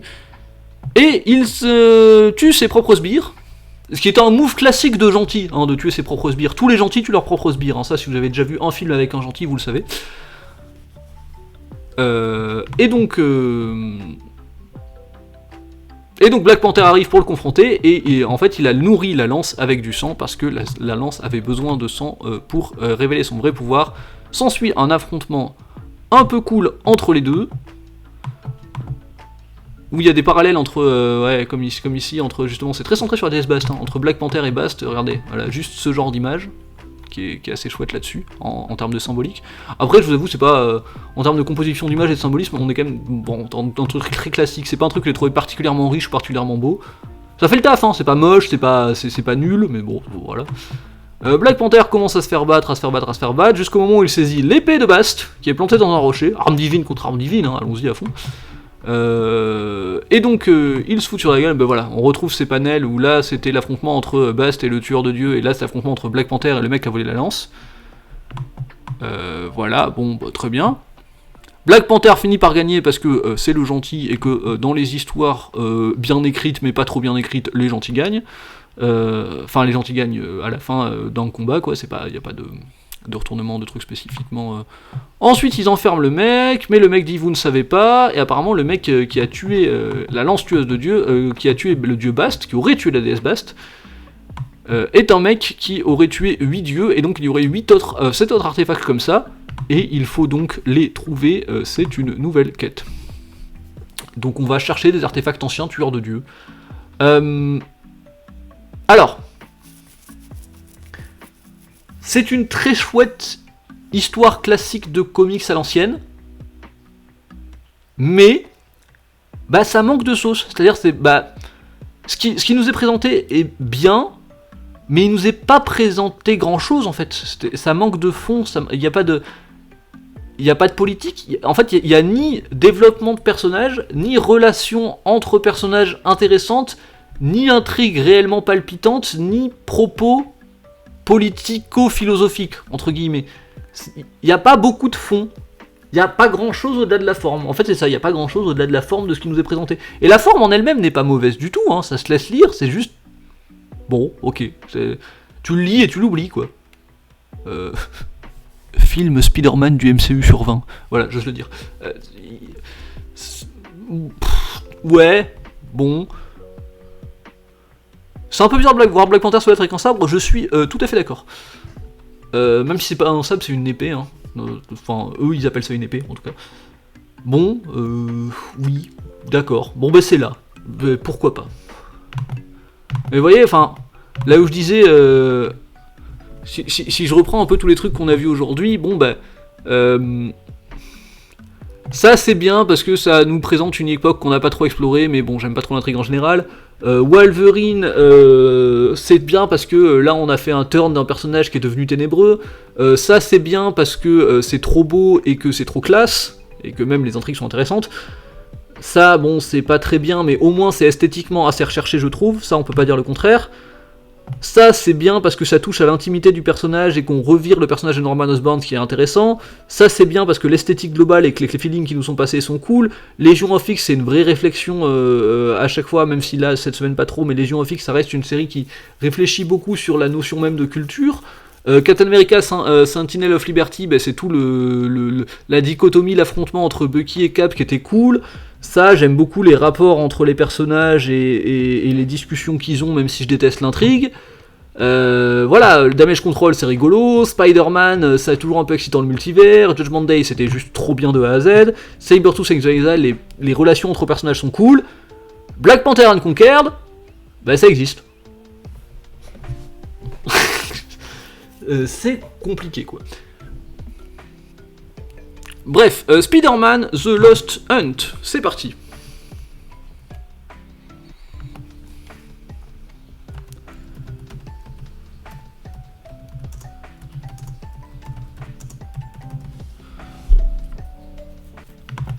Alors, nous sommes dans un univers alternatif où Spider-Man a perdu ses pouvoirs lors d'un affrontement. Il y a longtemps de cela. Et en fait, on se rend compte qu'il est en PTSD de Spider-Man, c'est-à-dire qu'il est traumatisé de ne plus être Spider-Man. Et donc il se réveille la nuit pour aller courir sur les toits. Parce que la sensation lui manque, parce qu'il a toujours été Spider-Man depuis qu'il avait 15 ans, mais aujourd'hui il a une fille et des enfants, et en fait il manque de mourir en courant sur les toits, parce que il n'arrive pas à faire le deuil de son état de Spider-Man. Et sa femme est enceinte, Mary Jane Watson. Ce qui est déjà un premier parti pris de départ que je trouve hyper intéressant. Un super-héros qui s'est extirpé de sa condition, mais qui a du coup un espèce de syndrome post-traumatique, ou du moins un manque profond de sens dans sa vie. En fait, il essaie de revenir à une vie banale, mais il n'y arrive pas parce que l'ennui, quoi. Parce que sa vie a toujours été excitante, parce qu'il a toujours risqué sa vie en permanence depuis qu'il a 15 ans, et que c'est très dur de tourner la page. Et ça, c'est chouette. Donc il y a pas mal de trucs sur tous ces problèmes de couple. On sort les rames ? Ça rame ? Ah oui, on sort les rames, en effet. On a presque fini de toute façon.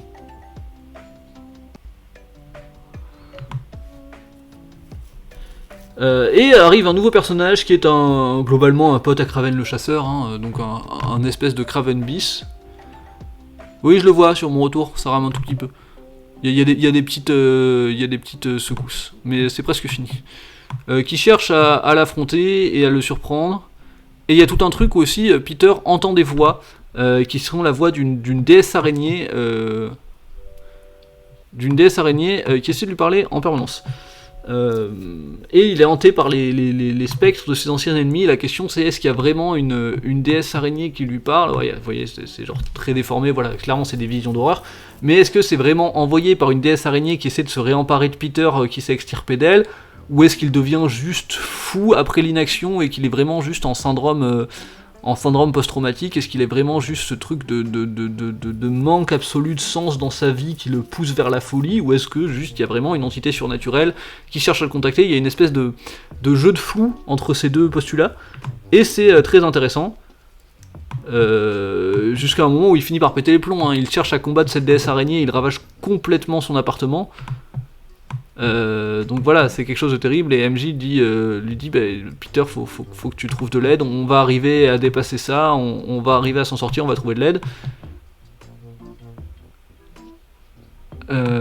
Et pendant ce temps, on se rend compte que le méchant est en train de préparer son plan pour aller tuer Peter Parker, et il y a un autre personnage dans l'ombre, dont on sait pas qui c'est, qui surveille tout ça. Et qui a quand même vachement une tête de Black Panther, maintenant que j'y pense, ce personnage. Mais il faudra voir. Bon, bah c'est très intéressant. J'aime beaucoup ce postulat de base. J'aime beaucoup le fait qu'on sache pas si Peter est fou ou s'il ne l'est pas. J'aime beaucoup le fait qu'il y ait une silhouette mystérieuse à la fin. J'aime plein de trucs. J'aime à peu près tout en fait. C'est très chouette série. Très chouette série. Je sais que j'ai pas l'air très enthousiaste à en parler, mais parce que je suis quelque part un peu dubitatif parce que j'attends de voir où ça va, mais je trouve que c'est un très chouette début. Très sympa. Et enfin, pour conclure, nous avons... ça c'est un cas particulier. C'est un très mauvais numéro... Enfin, très mauvais, non, c'est pas un bon numéro selon moi. Mais par contre, c'est le numéro 1 d'une série qui s'annonce très bien. En gros, la chose, donc Ben... On appellera... Ah, faut pas regarder ça, regardez pas ça, vous avez rien vu. Ben, donc la chose... est avec sa femme en road trip, loin des 4 Fantastiques, et il est sous-entendu au début qu'il en veut à Reed, mais c'est pas dit pourquoi. Et surtout, ils voyagent sans leurs enfants, parce qu'ils ont des enfants adoptifs, et on ne sait pas pourquoi. Bon. Et au cours de leur voyage, ils tombent dans une boucle temporelle où la même journée de l'année 1816, ou un truc comme ça, se répète en boucle. Non, un peu plus tard quand même. Mais bref, la même journée se répète en boucle, et ils doivent trouver la cause de ça, et c'est un mec qui... s'est fait larguer par sa meuf et qui souhaite revivre et qui souhaite avoir une seconde chance. C'est pas hyper passionnant, mais ah merde, on m'a perdu. Je suis de retour. J'avais même pas vu que j'étais parti, mais je suis revenu. Je viens de me rendre compte que j'étais parti quand je suis revenu. Mais je suis de retour. Tout va bien. Donc voilà, et c'était pas le plus passionnant, ce truc de boucle temporelle qu'il faut réussir à résoudre. Voilà, bon, voilà, ils réussissent à le convaincre, à être intime avec lui. Il y a un moment un peu touchant à la fin où ils vont sur sa tombe, parce qu'en fait, dans la timeline qu'ils ont revisité, il est mort. Comment c'est possible que le reste du monde n'ait pas changé alors que cette ville continue à vivre et n'a pas tous disparu d'un coup, je ne sais pas. Mais ça, c'est pas grave. Et ça finit sur eux qui reprennent leur voyage en voiture et qui sont en mode, si seulement tout pouvait se résoudre aussi facilement, et en fait on comprend qu'il se passe vraiment un truc et qu'ils en veulent vraiment à Reed Richards et que le reste du monde va les détester. Et après il dit, après ce que Reed a fait à New York, il est possible que le monde entier nous déteste. Et là mon appli a planté, mais je vous jure il se passe un truc intéressant juste après. Allez.